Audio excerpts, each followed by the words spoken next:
आप सभी का स्वागत है एक बार फिर से आज के एक बहुत ही महत्वपूर्ण क्लास में। आप सभी को मालूम है कि बीपीएससी के तहत जो बिहार में टीचर की एग्ज़ाम हो रही है उसके लिए जो सिलेबस है वह है एससीईआरटी बुक।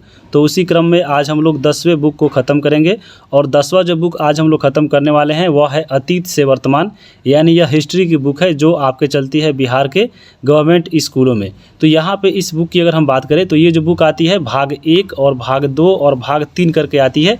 ये आपको छठा से 8वां तक की बुक है।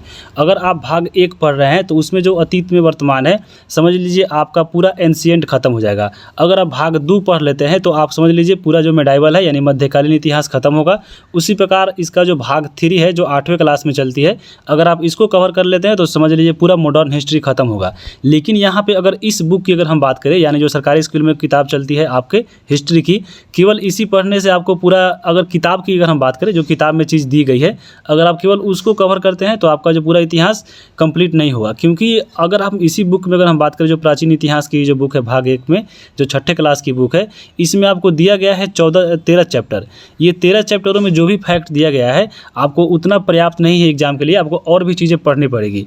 इसीलिए वीडियो लेट हो रहा है, क्योंकि अगर हम इस बुक में अगर जो भी फैक्ट दिया गया है अगर हूबहू ऐसा ही अगर हम दे दें तो यहाँ से क्वेश्चन तो ज़रूर आपका छूटेगा, क्योंकि इसमें जितना फैक्ट दिया गया है वहाँ पे वह पर्याप्त नहीं है आपके एग्जाम के लिए, आपको अलग से पढ़ना पड़ेगा। तो यहाँ पे हम एक्स्ट्रा फैक्ट को भी इसमें शामिल किए हैं, इसलिए आपको वीडियो थोड़ा लंबा होगा और इसको हम लोग 2 पार्ट में बांट के पढ़ेंगे। क्योंकि अगर हम बात करें अगर एक ही में अगर पढ़ते हैं तो ये बहुत लंबा हो जाएगा, क्योंकि इसमें हम फैक्ट जोड़े हैं बहुत सारा जो आपके एग्जाम के लिए इंपॉर्टेंट है। तो इसलिए वीडियो लंबा होगा, इसलिए हम इसको 2 भागों में बांट के पढ़ेंगे। और आज की बात करें तो 6 या 7 चैप्टर आज हम लोग ख़त्म करेंगे, फिर आपको कल एक और मिलेगा इसी का और भाग 2 का मिलेगा, तो हम लोग उसको आगे देखेंगे। तो चलिए वीडियो को शुरू करते हैं। और वीडियो जो है समय पे नहीं आ रहा है, इसके पीछे कारण यही है। अगर हम केवल बुक में जो फैक्ट दिया अगर उसको हम यहाँ पे कवर करते हैं तो आपको समझ लीजिए बुक तो ख़त्म हो जाएगा, लेकिन आपका जो क्वेश्चन है इस बुक से बाहर बहुत सारा क्वेश्चन छूट जाएगा। इसलिए फैक्ट को इसमें शामिल करने में ही यहाँ पे आपको टाइम लग रहा है। तो थोड़ा सा वेट कीजिए, आपको वीडियो मिलेगा, लेकिन वीडियो जो मिलेगा आप समझ लीजिए एक बार देख लेते हैं तो आपका जो क्वेश्चन है इस टॉपिक से मतलब ना के बराबर छूटेगा।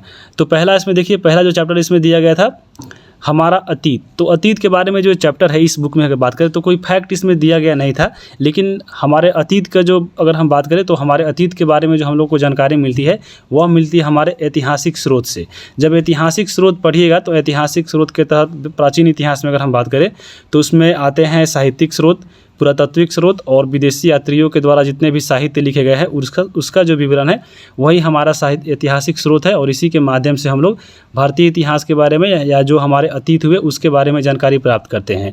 और इस बुक में अगर हम बात करें तो आपके बुक में दिया गया था कि हाँ किस अध्याय में क्या क्या पढ़ना है। जैसे पढ़ना है कि हाँ छठा बुक में जो है आपको पढ़ना है महाजन पद या बौद्ध धर्म जैन धर्म, तो इसकी बातें इसमें कही गई थी, ज़्यादा इसमें फैक्ट कुछ दिया गया नहीं था। तो यहाँ पर आप देख लिए। अब हम आगे बात करेंगे, लेकिन यहाँ पे बात हो रही थी ऐतिहासिक स्रोत की, तो चलिए ऐतिहासिक स्रोत को देख लेते हैं। सबसे पहले अगर हम बात करें साहित्यिक स्रोत का, तो साहित्यिक स्रोत में देख लीजिए बहुत सारा आपको बुक में जो है इस बुक में भी मिलेगा, लेकिन आपको बहुत कम चीज़ें दी गई है। जैसे अगर हम बात करें 4 वेद के बारे में, तो 4 वेद के बारे में थोड़ा चीज़ दे दिया गया है, लेकिन हम वेद को पूरे डिटेल में कवर करेंगे इसी वीडियो के अंदर। 12 उपनिषद है टोटल, 6 वेदांग है, आपके 7 ब्राह्मण ग्रंथ है, 4 उपवेद है, 6 आरण्यक है, 2 महाकाव्य है, 18 पुराण पढ़ना है। तो ये सब आपके साहित्यिक स्रोत हुए। इसी के माध्यम से जो है हमारे अतीत के बारे में जानकारी प्राप्त होती है। जैसे यहाँ पे देखिए पुराण हो गया, दर्शन हो गया, स्मृति और आपको जैन और बौद्ध के जितने भी साहित्य है उसके द्वारा भी हम लोग जो है हमारे अतीत के बारे में जानते हैं। और एक आपको देखिए यहाँ पे एक और है लौकिक साहित्य। लौकिक मतलब यहाँ पे साहित्य का मतलब हुआ कि जो भारत के जितने भी इसमें विद्वान हुए या आपको लेखक हुए उनके द्वारा जो कृति थी उसके से जो हम लोगों को जानकारी मिलती है हमारे अतीत के बारे में। जैसे कौटिल्य के जो अर्थशास्त्र है, यहाँ पे इन्होंने रचना किया अर्थशास्त्र का और यहाँ पे इसे जानकारी मिलती है प्राचीन में उसके बारे में। जैसे कलहन का राजतरंगिणी हो गया, पाणिनि का अष्टाध्यायी, विशाखादत्त का मुद्रा राक्षस, कालिदास का अभिज्ञान शकुंतलम, मालविका अग्निमित्रम, रघुवंशम, मेघदूत और बाणभट्ट का जो हर्षचरित्र है, कादम्बरी है। तो ये सब जो चीज़ है आपको ऐतिहासिक स्रोत कहलाते हैं, क्योंकि इन्हीं के माध्यम से हम लोग इतिहास के बारे में जानते हैं। उसके बाद देखिए अगला 2 नंबर था पुरातात्विक स्रोत। पुरातात्विक में क्या क्या होता है, तो अभिलेख आते हैं, सिक्के आते हैं, मूर्तियाँ, चित्रकला, स्थापत्य, स्मारक, मृदभांड और ये सब चीज़ें जो प्राप्त हुई है प्राचीन काल में, इसी के माध्यम से हमारे अतीत के बारे में जानकारी प्राप्त होती है।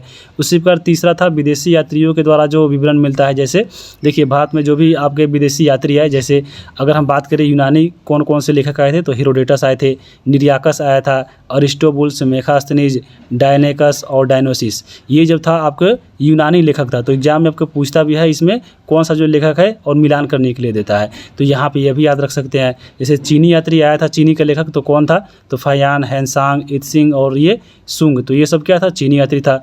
उसी प्रकार अरबी लेखक भी भारत में आए, जैसे अलसुमान हो गया, आपके अल बेरूनी हो गए, अल मसूदी हो गए, मार्को पोलो, इब्न बतूता, ये सब अरबी थे। तो यहाँ पे ये आपको भारत में भ्रमण किए और भारत में भ्रमण करने के बाद अपने पुस्तक में इन्होंने भारत के बारे में लिखा और उससे हमको भारत में जानकारी मिलती है। तो ये तो हमारे पहला जो चैप्टर था वो समाप्त हुआ। दूसरा जो है वो आपका चैप्टर है क्या, कब, कहाँ और कैसे। तो यहाँ पे चलिए इसमें बुक में आपको इस चैप्टर में फैक्ट जो है ज़्यादा मिलेंगे। सबसे पहले आपको बुक में दिया गया था कि इतिहास के 3 खाल खंडों में बांट के पढ़ते हैं और आपको पहला इसमें आते हैं प्राचीन इतिहास, दूसरा मध्यकालीन और तीसरा जो है आधुनिक इतिहास आते हैं। और ये तीनों चीज़ जो है आपको जब आगे हम लोग पढ़ेंगे ऐतिहासिक काल तो उसमें ये पढ़ने को मिलेगा। उसके बाद दिया था आपके बुक में कि भारत में प्राचीन काल में मानव जाति के आरंभिक क्रियाकलाप का निर्धारण जो हुआ है वह 8वीं शताब्दी के पहले हुआ, यानी आपको 700 से लेकर 750 ईस्वी के बीच में मानव के जो आरंभिक क्रियाकलाप है उसकी जानकारी मिलती है। और इसी आरंभिक काल में जो है पूर्वी ऐतिहासिक काल कहते हैं, यानी आपको जो मानव का जो क्रियाकलाप प्रारंभ हुआ था उसी काल को बोला जाता है पूर्व ऐतिहासिक काल। तो ऐतिहासिक काल में हम लोग पढ़ते हैं प्राचीन इतिहास, मध्यकालीन और आधुनिक, लेकिन उससे पहले जो काल आए जैसे आपके आधे ऐतिहासिक या प्राग ऐतिहासिक काल, वो आपको कहलाए पूर्व ऐतिहासिक। तो पूर्व ऐतिहासिक में देखिए सबसे पहले हम लोग पढ़ेंगे प्राग ऐतिहासिक काल को। जब प्राग ऐतिहासिक काल पढ़िएगा तो उसमें पढ़ना पड़ता है पाषाण काल। फिर पाषाण काल को जब तुरिएगा तो 3 पढ़ना है, एक आपको मध्य पाषाण, नव पाषाण और एक पूरा पाषाण। तो यहाँ पे पाषाण काल को 3 भागों में भी आगे हम लोग बांट के पढ़ेंगे कि यहाँ कौन से पाषाण काल में कौन सी चीज़ें जो है आपको खोज की गई थी। लेकिन पूरे पाषाण काल को पढ़िएगा तो आपको 20 लाख ईसा पूर्व से 2500 BC के बीच में यह मिलता है काल इसका। और पाषाण काल में ही आग का आविष्कार हुआ था, पहिया का आविष्कार हुआ, कृषि पशुपालन शुरू हुआ, 2 पैरों पर चलना शुरू किया लोग, अस्थायी निवास प्रारंभ हुआ और सभ्यता का विकास हुआ। तो इसको भी आपको ये पाषाण काल में आते हैं, लेकिन इसको 3 भागों में बांट के पढ़ते हैं। जैसे पूछ लेता है कि पहिया का आविष्कार कब हुआ था, तो ये आपको नवपाषाण काल में हुआ था।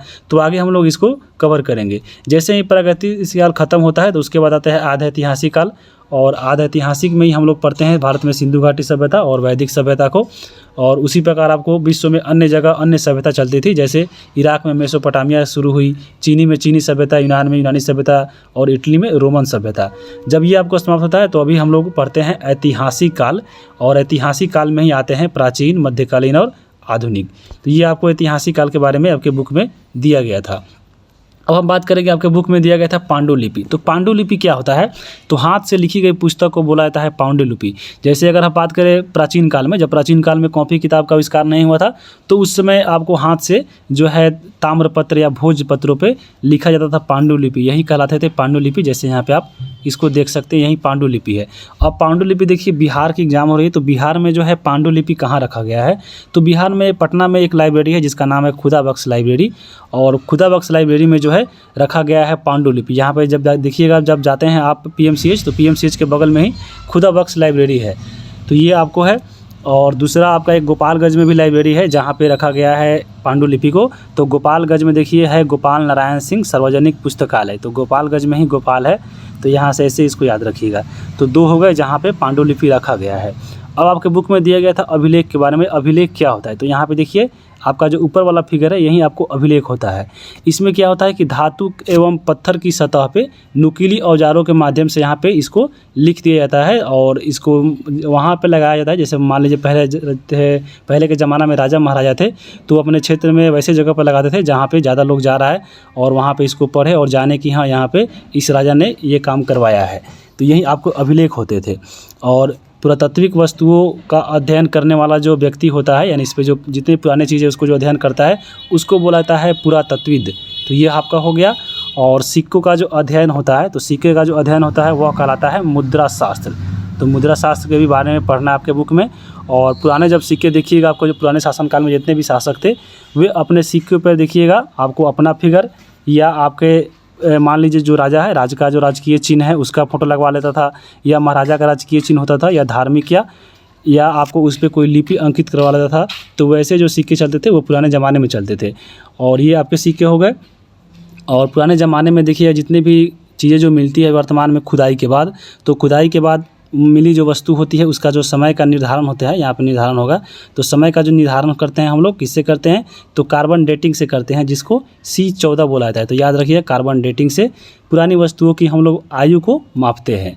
अब यहाँ पे हो गए। अब हम बात करेंगे, आपके बुक में दिया गया था एक और चीज़ें आपको तिथि गणना के बारे में, कि हम लोग जैसे बोलते होंगे ईसा पूर्व या आपको ईस्वी, तो इसका निर्धारण कैसे होता है तो आपके बुक में जानना था। तो चलिए इसको देखते हैं। तो पूरे विश्व में तिथि की जो गणना होती है वह ईसा मसीह के जन्म से होती है। यानी ईसा मसीह का जो जन्म होता है वहाँ से शून्य माना जाता है, और आगे का जो काल होता है उसको हम लोग ईस्वी बोलते हैं, और इसके जो पीछे होता है उसको हम लोग ईसा पूर्व बोलते हैं। तो ये आपको पूरे विश्व में चलता है ईसा मसीह के नाम से। लेकिन प्राचीन काल में बात करें तो प्राचीन काल में हमारे देश में तिथियों की जो गणना होती थी वो विक्रम संवत और आपके शक संवत के आधार पे होती थी। जैसे अगर आप देखिए वर्तमान में जो तिथि होती है इतिहास की, चलिए इसको देखते हैं। जैसे अगर हम बात करें ईसा मसीह का जन्म देखिए यहाँ पे होता है, और ये यहाँ से हम लोग शुरू करते हैं। जैसे अगर आगे बढ़ रहे हैं तो आपको ईस्वी आ गया। जैसे यहाँ पे देखिए कनिष्क, उसके बाद मतलब ईसा मसीह का जन्म हुआ तो बहुत सारे शासकों के द्वारा अनेक संवत चलाया गया कि हाँ यहीं से हम लोग आपको तिथि का निर्धारण करेंगे। लेकिन यहाँ पे हम लोग मानते हैं ईसा मसीह के जन्म पे। जैसे अगर देखिए आप अगर देखिएगा कनिष्क, तो जब कनिष्क बना था शासक तो उसने देखिए शक को पराजित किया था, और शक को पराजित करने के अवसर पे इन्होंने शक संवत का जो है यहाँ पे आविष्कार जो है इस शक संवत चलाया था। कब, तो 78 AD में, यानी 78 ईस्वी में। यहाँ पे अगर उसके बाद देखिएगा तो जब गुप्त वंश आया था तो यहाँ पे चंद्रगुप्त प्रथम ने भी यहाँ पे आपको 319 जो ईस्वी है उसमें इन्होंने गुप्त संवत चालू किया था। उसके बाद जब पढ़िएगा आपको आगे और, तो 622 ईस्वी में देखिए हज़रत मोहम्मद साहब ने हिजरी संवत चालू किया गया था मक्का से मदीना यात्रा के दौरान। और फिर आपके लास्ट में एक अकबर का जब पढ़िएगा मुगल काल, तो देखिएगा 1583 में इसने भी एक इलाही संवत जो है चालू किया था, और ये सब चीज़ें नहीं माना जाता है। तो ये आपका हो गया। और ईसा मसीह के जन्म के पहले भी आपको जैसे विक्रम संवत था, एक तो 58 BC में चालू हुआ था। उससे पहले भी महावीर के द्वारा महावीर संवत चलाया गया था 527 BC में। उससे पहले भी आपको बुद्ध संवत था 544 BC में। तो ये चीज़ें नहीं पढ़नी है, आपको सीधा बुक में दिया गया था ईसा मसीह के बारे में, वह जान लीजिए और ये चीज़ें याद रखिएगा। और भारत में जो चलती है आपको संवत, जो भारत का जो राष्ट्रीय कैलेंडर निर्धारित होता है, जो भारत सरकार द्वारा मान्यता प्राप्त है, वह आपको शक संवत है। तो शक संवत के बारे में जो है इसको याद रखिएगा। और यहाँ पे BC और AD देख रहे थे, तो यहाँ पे BC का मतलब होता है बिफोर क्राइस्ट, यानी ईसा मसीह के जन्म से पूर्व। और AD का मतलब क्या होता है, तो AD का मतलब होता है एनो डोमिनी, यानी ईसा मसीह के जन्म से आपको बाद, यानी जन्म हो गया उसके बाद जो होता है AD कहलाता है। जैसे यहाँ पे 78 AD था, यानी आपको जन्म, इनके जन्म से बाद यानी यह ईस्वी हो जाएगा। तो ऐसे ऐसे आपको तिथि का निर्धारण होता है, जो आपके बुक में दिया गया था, तो उसको हम देख चुके हैं। अब आपके देखिए बुक में दिया गया था कि भारत को जो भौगोलिक दृष्टि से बांटा जाता है तो वो कितने भागों में, तो भारत को भौगोलिक दृष्टि से 4 भागों में बांटा गया है। और पहला इसमें आते हैं उत्तर पर्वतीय प्रदेश। यहाँ पे उत्तर प्रदेश में अगर हम बात करें तो तराई से लेकर हिमालय के जो शिखर है वहाँ तक आते हैं उत्तर भारत के पर्वतीय प्रदेश, जिसमें आते हैं कश्मीर के कांगड़ा, कुमायूं जो सिक्किम है, ये सब उत्तर भारत के पर्वतीय प्रदेश है। उसके नीचे चलिएगा थोड़ा तो वह आपके आता है उत्तर के मैदान। उत्तर के मैदान में कौन कौन क्षेत्र आते हैं, तो यह आपको उत्तर का जो मैदान होता है वह देश का सर्वाधिक उपजाऊ क्षेत्र है, क्योंकि इसी के बीच में सिंधु, गंगा और जो यमुना नदी है इसी के क्षेत्र में आता है। और ये सारी बहुत सारे जलोढ़ मिट्टी अपने साथ लाती है, इसीलिए यहाँ की मिट्टी उपजाऊ है। तो ऐसा कहा जाता है कि देश की सर्वाधिक उपजाऊ क्षेत्र जो भौगोलिक दृष्टि से कौन है, तो वह है उत्तर का मैदान, क्योंकि उत्तर में ही आपके गंगा और सिंधु नदी बहती है, तो इसलिए ये हो गया। उसके बाद नीचे आते हैं तो यहाँ पे देखिए उसके बाद है दक्षिण के पठार। दक्षिण के पठार की बात करें तो यहाँ पे देखिए कौन क्षेत्र आता है, तो नर्मदा, ताप्ती और विंध्य जो सतपुरा पहाड़ी है वो वाला जो क्षेत्र है वो आते हैं दक्षिण के पठार में। और उसके बाद एक और आते हैं सुदूर दक्षिण, यानी बहुत सारा दूर में जो लास्ट में दक्षिण है उसके मैदान में। और यहाँ पे कौन आते हैं, तो गोदावरी, कृष्णा, कावेरी के जो डेल्टा प्रदेश है ये आपको आते हैं सुदूर दक्षिण मैदान में। तो यहाँ पे यही भौगोलिक दृष्टि से भारत को बांटा गया है 4 भागों में। तो यहाँ पे आप देख लिए होंगे। और इसमें सबसे उपजाऊ कौन है, तो आपके उत्तर का मैदान है जो गंगा और सिंधु नदी के क्षेत्र वाला आता है। उसके बाद आपके बुक में दिया गया था दर्रा के बारे में। तो दर्रा क्या होता है, तो पहाड़ियों के बीच में जो संकरा भाग होता है, यानी दो पहाड़ी के बीच में जो पतला सा भाग होता है, रास्ता होता है, उसी को बोला जाता है दर्रा। जैसे अगर हम बुक में अगर हम बात करें तो बुक में दिया गया था खैबर, गोमल और बेलन दर्रा के बारे में। तो ये जो दर्रा था उसके माध्यम से क्या था, तो भारत का जो संपर्क था वो अफगानिस्तान और ईरान से जुड़ा हुआ रहता था और इसी के माध्यम से व्यापार होता था। कौन सा दर्रा, तो खैबर दर्रा, गोमल दर्रा और बेलन दर्रा। यहाँ से याद रखिए कि तीनों के माध्यम से अफगानिस्तान और ईरान से भारत का व्यापार हुआ करता था प्राचीन कालों में। तो यहाँ पे आप देख लिए। अब हम बात करेंगे एक बहुत ही इंपॉर्टेंट आपके पॉइंट में दिया गया था, एग्जाम में हमेशा पूछता है कि उत्तर भारत को दक्षिण भारत से कौन सा जो है पर्वत जो है अलग करता है, तो वह है विंध्य पर्वत। यानी जो विंध्य पर्वत है वह भारत के बीचों बीच विभाजक रेखा का काम करता है, यानी दो भागों में बांटता है उत्तर भारत को दक्षिण भारत से। यहाँ पे यह पर्वत बहुत इंपॉर्टेंट है, याद रखिएगा। अब हम बात करेंगे आगे जो आपके बुक में दिया गया था, सॉरी ये कहाँ चला गया, तो हाँ आ गया यहाँ पे। चलिए देखिए, यहाँ पे विंध्य पर्वत देखें जो आपको भारत का विभाजक रेखा का काम करती है। इसी विंध्य पर्वत के दक्षिण में एक जगह है, वह आपका है ब्रह्मगिरी स्थल। यहाँ पे ब्रह्मगिरी स्थल पे 3000 साल पहले एक संस्कृति का विकास हुआ है, उसका नाम है महापाषाणी संस्कृति। तो यहाँ पे याद रखिएगा, महापाषाणी का संस्कृति का जो विकास हुआ था वो कहाँ पे हुआ था, तो विंध्य पर्वत के दक्षिण वाले ब्रह्मगिरी स्थल पे हुआ था। कब हुआ था, तो 3000 साल पहले हुआ था। उसके बाद देखिए अगला यहाँ पे है गोल्डिहवा। यहाँ पे गोल्डिहवा नहीं होगा, कोल्डिहवा होगा, तो यहाँ पे कोल्डिहवा लिख लीजिए।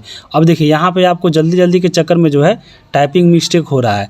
और आपको पीडीएफ मिलेगा तो यहाँ पे जाके कमेंट कीजिएगा कि हाँ पीडीएफ में बहुत सारा गलती है। तो इसलिए हम बोलते हैं कि आप लोग वीडियो देखिए फिर आप पीडीएफ देखिए, ताकि आपको वहाँ पे सुधार कर सकिएगा। अब यहाँ पे जब पढ़िएगा गोल्डिहवा तो गोल्डिहवा आपको समझ में नहीं आएगा, यहाँ पे कोल्डिहवा होगा।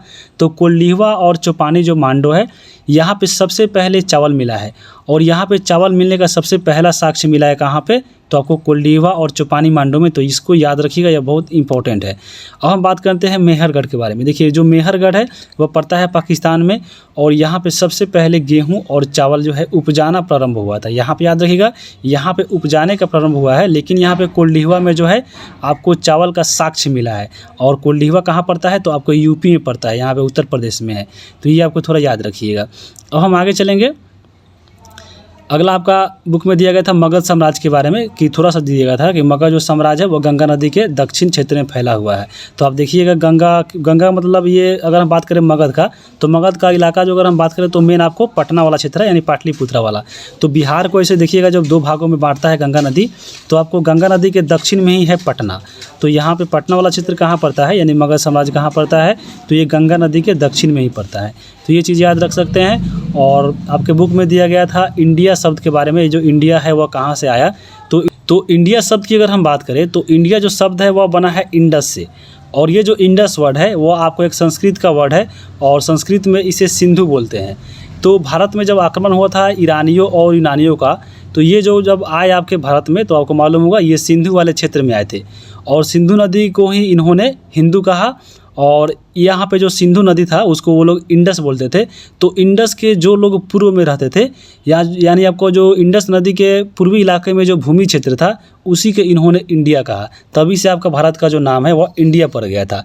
जबकि हिंदुस्तान की अगर हम बात करें तो इंडिया का नाम हिंदुस्तान कैसे पड़ा, तो फारसी जब भारत में आए थे तो फारसियों ने हिंद और हिंदुस्तान नाम दिया था। तो यहाँ पे याद रखिएगा कि ईरानी और यूनानियों ने जो है भारत को इंडिया नाम दिया और फारसी ने क्या कहा, तो फारसी ने इंडिया को हिंदुस्तान नाम दिया। उसके बाद आप सुनते होंगे भारत। तो भारत जो नाम है वह भारत नाम कैसे पड़ा, तो भरत नामक एक व्यक्ति था, आपको एक जब समूह था, यानी भरत नाम का एक समूह मानव जाति होता था और उसी के नाम पे जो है हमारे देश का नाम भारत पड़ा। और यह जो उल्लेख मिलता है कहाँ पे, तो आपको जब ऋग्वेद पढ़िएगा तो ऋग्वेद में आपको मिलेगा, अगर भरत जब समूह पढ़िएगा मानव समुदाय तो वहाँ पे मिलेगा और इसी समुदाय के नाम पे भारत का जो नाम है वह आपको भारत पड़ा। अब देखिए आपका दूसरा नंबर चैप्टर समाप्त होता है। चलिए इसके ऑब्जेक्टिव प्रश्नों को हम लोग कवर करते हैं।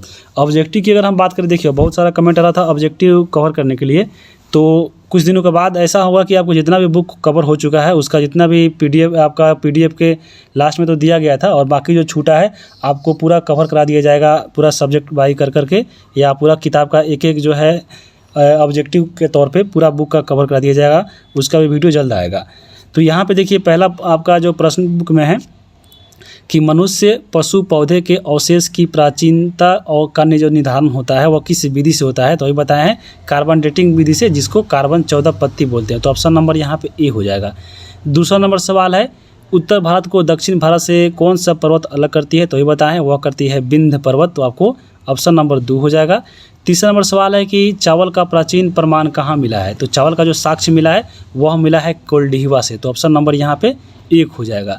आगे हम बात करेंगे, अब आगे दिया था आपके खाली स्थान भरने के लिए, तो चलिए आगे देखते हैं। यहाँ पे तो ये हो गया है खाली स्थान भरना है। देखिए खाली स्थान में 2 नंबर में है और दिया गया है कि क्षेत्र के अधीन विशाल साम्राज्य की स्थापना हुई थी। तो आपके बुक में विशाल साम्राज्य के बारे में जो चर्चा थी वह थी मगध की। तो मगध की अगर हम बात करें तो मगध कहाँ था, तो मगध जो आपको पड़ेगा देखिएगा भारत के मैप में, यानी आपको बिहार वाला हिस्सा में, यानी उत्तर भारत के दक्षिण क्षेत्र में पड़ेगा। तो यहाँ पे आप भर लीजिएगा उत्तर भारत के दक्षिण में। तो उत्तर भारत के दक्षिण क्षेत्र में, तो आप यहाँ पे उत्तर भारत के दक्षिण आप भर लीजिएगा। जब आपका ऑप्शन आएगा तो ऑप्शन के अनुसार आपको मगध वाला क्षेत्र पूछ रहा है तो आपको जो ऑप्शन रहेगा वहाँ पे आप लगा सकते हैं। दूसरा नंबर यहाँ पे है कि भौगोलिक दृष्टिकोण से भारत को कितने भागों में बांटा गया है, तो वही बताएं हैं भौगोलिक दृष्टि से भारत को 4 भागों में बांटा गया है। उसके बाद है 3 नंबर सवाल कि खाली स्थान ने कुम्हरार नामक स्थान की खुदवाई कराई थी। तो कुम्हरार जो नामक स्थान है वो पटना में, और डॉक्टर स्पूनर एक व्यक्ति थे डॉक्टर स्पूनर, तो डॉक्टर स्पूनर ने ही आपको कुम्हरार नामक नमक की जो कुम्हरार जगह है उसकी खुदाई करवाई थी। और घ नंबर सवाल है कि आधुनिक काल का प्रारंभ खालिस्तान से हुआ। तो आधुनिक काल का जो प्रारंभ है वो 18वीं सदी में हुआ था, तो यहाँ पर 18वीं हो जाएगा। और अंग नंबर है कि खालिस्तान के क्षेत्र में महापाषाणी संस्कृति का निर्माण हुआ है। तो अभी हम देखें कब हुआ था, तो आपको महापाषाणी संस्कृति था वो विंध्य पर्वत के आपको दक्षिण वाले क्षेत्र में जो हुआ था वो 3000 साल पहले हुआ था। तो यही आपको महापाषाणी संस्कृति हो जाएगा। उसके बाद चलिए यहाँ पे देखिए आपको सुमेलित करना है। सुमेलित की बात कर देखिए आपको पहला दिया है खासी। तो आपको मालूम होगा खासी गारो जयंतिया जो है आपको पर्वत पड़ता है मेघालय में, और वहाँ पे ये सभी जनजाति भी होते हैं। तो यानी खासी जो है आपको मेघालय की जनजाति है, तो आपको जनजाति हो जाएगा। मगध अभी देखें मगध एक बड़ा साम्राज्य था। महापाषाणिक संस्कृति देखें अभी ये कहाँ पे, तो आपको विंध्य पर्वत के दक्षिण में, यानी यह आपको दक्षिण भारत चला जाएगा। और चौपानी पांडवों की बात करें तो यहाँ पे अनाज का प्रमाण मिला है, तो आपको यहाँ से लगा दीजिए। ये आपका हो गया। अब हम बात करेंगे अध्याय 3 के बारे में। अध्याय 3 की बात करें तो अध्याय 3 में देखिए आपको पढ़ना है प्रारंभिक समाज के बारे में, और इसमें आधुनिक जो मानव थे उसके बारे में पढ़ना। तो चलिए इसको कवर करते हैं। आरंभिक मानव के बारे में आपके बुक में दिया गया था कि आरंभिक मानव कैसे थे, उनका कार्य कैसा था, या उनका जो है पहनावा ओढ़ावा ये क्या करते थे, उसके बारे में दिया गया था। तो आरंभिक जो मानव थे वो आपको शिकारी जीवन जीते थे, यानी आपको जो भोजन का जो है शिकार करते थे और उसी के माध्यम से अपना भोजन को प्राप्ति करते थे। जैसे ये शिकारी करते थे तो भैंस, हिरन, शेर, खरगोश की करते थे। और इनका खाद्य पदार्थ क्या था, तो मछली यहाँ पे शहद हो जाएगा, फल और कंदमूल ये लोग खाते थे।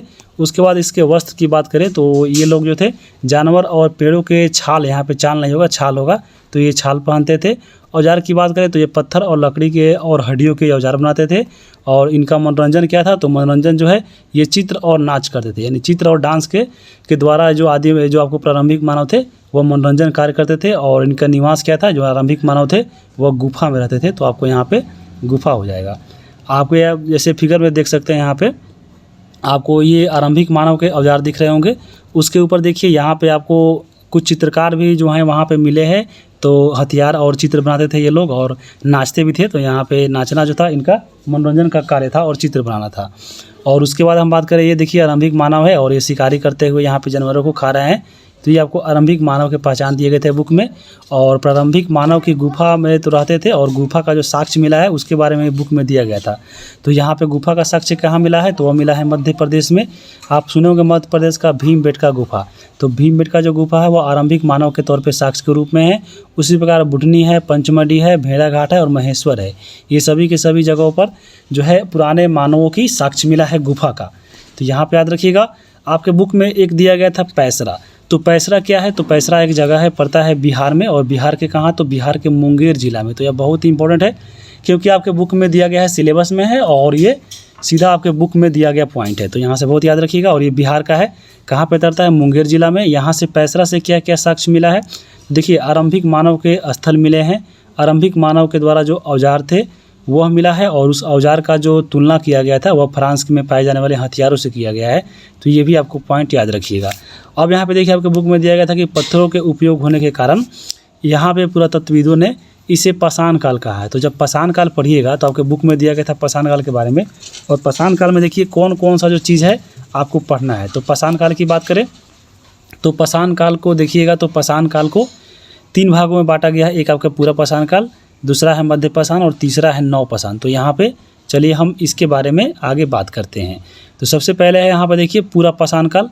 पूरा पाषाण को ही बोलता है पैलियोलिथिक युग, और यहाँ पे पूरा पाषाण को बोलता है आखेटक और संग्राहक काल, क्योंकि यहाँ पे पूरा पाषाण में जो लोग थे वो आखेटक थे यानी शिकारी थे, और अपने भोजन को संग्राहक यानी भोजनों को आपको लाकर संग्रह करते थे और उसी के माध्यम से अपना भोजन करते थे, इसलिए इसको आखेटक और संग्राहक काल बोलते हैं। और पूरा पाषाण के खोजकर्ता कौन थे? तो रॉबर्ट ब्रूस फूट खोजे थे 1863 में, और इन्हीं के द्वारा जो है पलवरम जो मद्रास है वहाँ पे इनके द्वारा एक हैंड एक्स यानी हाथ की कुल्हाड़ी इनके द्वारा खोजी गई थी। तो तभी से जो है पूरा पाषाण काल के खोजकर्ता माने जाते हैं रॉबर्ट ब्रूस फूट। अगर हम बात करें पूरा पाषाण काल में तो देखिए पूरा पाषाण काल में कोई भी शारीरिक अवशेष जो है यानी जीवाश्म प्राप्त नहीं हुआ है। शिकारों के माध्यम से अपना भोजन प्राप्त करते थे और उसके अलावा कंदमूल और कच्चा मांस खाते थे। औजार की बात करें तो इनका जो औजार था पूरा पाषाण काल में अनगढ़ और अपरिष्कृत था, यानी आपको जैसे मन करे जैसा पत्थर मिल गया वही उनका हथियार बन जाता था और उसी के माध्यम से ये शिकार करते थे। उसके बाद देखिए अग्नि का आविष्कार जो है पूरा पाषाण काल में ही हुआ था 1 लाख वर्ष पूर्व। यह बहुत इंपॉर्टेंट है।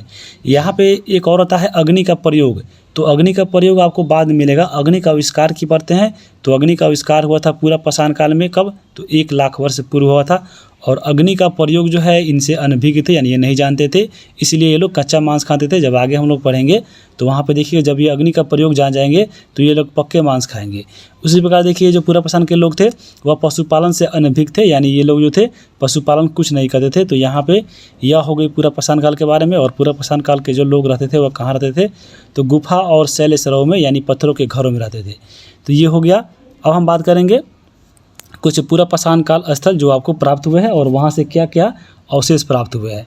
तो यहाँ पे देखिए सबसे पहला है पहलगाम पड़ता है जम्मू कश्मीर में, और यहाँ से हैंड एक्स जो आपको प्राप्त हुआ यहाँ से हुआ है। हथनौरा पड़ता है मध्य प्रदेश में, और यहाँ पे नर्मदा नदी के निकट मानव खोपड़ी का पहला साक्ष्य मिला है। भीमपेटका पड़ता है मध्य प्रदेश में, और यहाँ पे सबसे पुराना मानव अस्थि का गुफा मिला है। तो अभी देख रहे थे ऊपर हम लोग यहाँ भीमबेटका जो है यहाँ से गुफा प्राप्त हुआ है जो साक्ष्य मिला है। उसका पलवरम पड़ता है मद्रास में, और यहीं से पहली जो है हाथ की जो कुल्हाड़ी मिली थी हैंड एक्स, ये सबसे पहली बार यहीं पे मिली थी। उसके बाद पड़ता है लोहलदाना, और ये पड़ता है यूपी में, और ये मिर्ज़ापुर के बेलन घाटी से विश्व प्राचीनतम जो अस्थि है निर्मित मातृ देवी की वह यहाँ से मिला है। आगे हम बात करेंगे अब हम लोग मध्य पाषाण की बात करें तो इसी को बोलाता है मेसोलिथिक युग। और यहाँ पे देखिएगा तो इसको भी आखेटक और पशुपालक काल बोलते हैं, क्योंकि यहाँ पे लोग जो थे शिकारी थे और पशुपालन कार्य भी करते थे। और इसके जो खोजकर्ता थे प्रथम वो थे जॉन इवास। जहाँ पे अगर हम बात करें मध्य पाषाण के लोग का, तो मध्य पाषाण में जो लोग थे इनका जो आवास था वह नदी पे रहने लगे थे, और नदियों के कारण यहाँ पे रहने के कारण ही इन्होंने पशुपालन भी शुरू कर दिया था। तो यहाँ पे पशुपालन की शुरुआत कब हुई थी? तो पशुपालन की शुरुआत आपके मध्य पाषाण काल में हुई थी। और इसका साक्ष्य कहाँ मिलता है? तो पशुपालन का जो साक्ष्य मिलता है वह मिलता है आदमगढ़ मध्य प्रदेश और बागोर राजस्थान से। यहाँ पे अगर आप 2 ऑप्शन देता है तो यहाँ पे समझ लीजिए कि ऑप्शन नंबर 5 जाएगा, वहाँ पे रहता है 1 या 1 में से अधिक। लेकिन अगर आप 1 पूछता है तो आप याद रखिएगा आदमगढ़ मध्य प्रदेश और बागोर राजस्थान में से 1 रहेगा। उसके बाद देखिए छोटे पत्थरों के बने औजार जो है उनको माइक्रोलोथ बोला जाता था। तो यहाँ पे मध्य पाषाण काल में ही प्रयोग हुआ था। पहली बार मानव अस्थि के पंजर यहीं से प्राप्त हुआ है, और खाद्य पूर्ति के तौर पे शिकारी द्वारा और मछली पकड़ते थे मध्य पाषाण काल के लोग।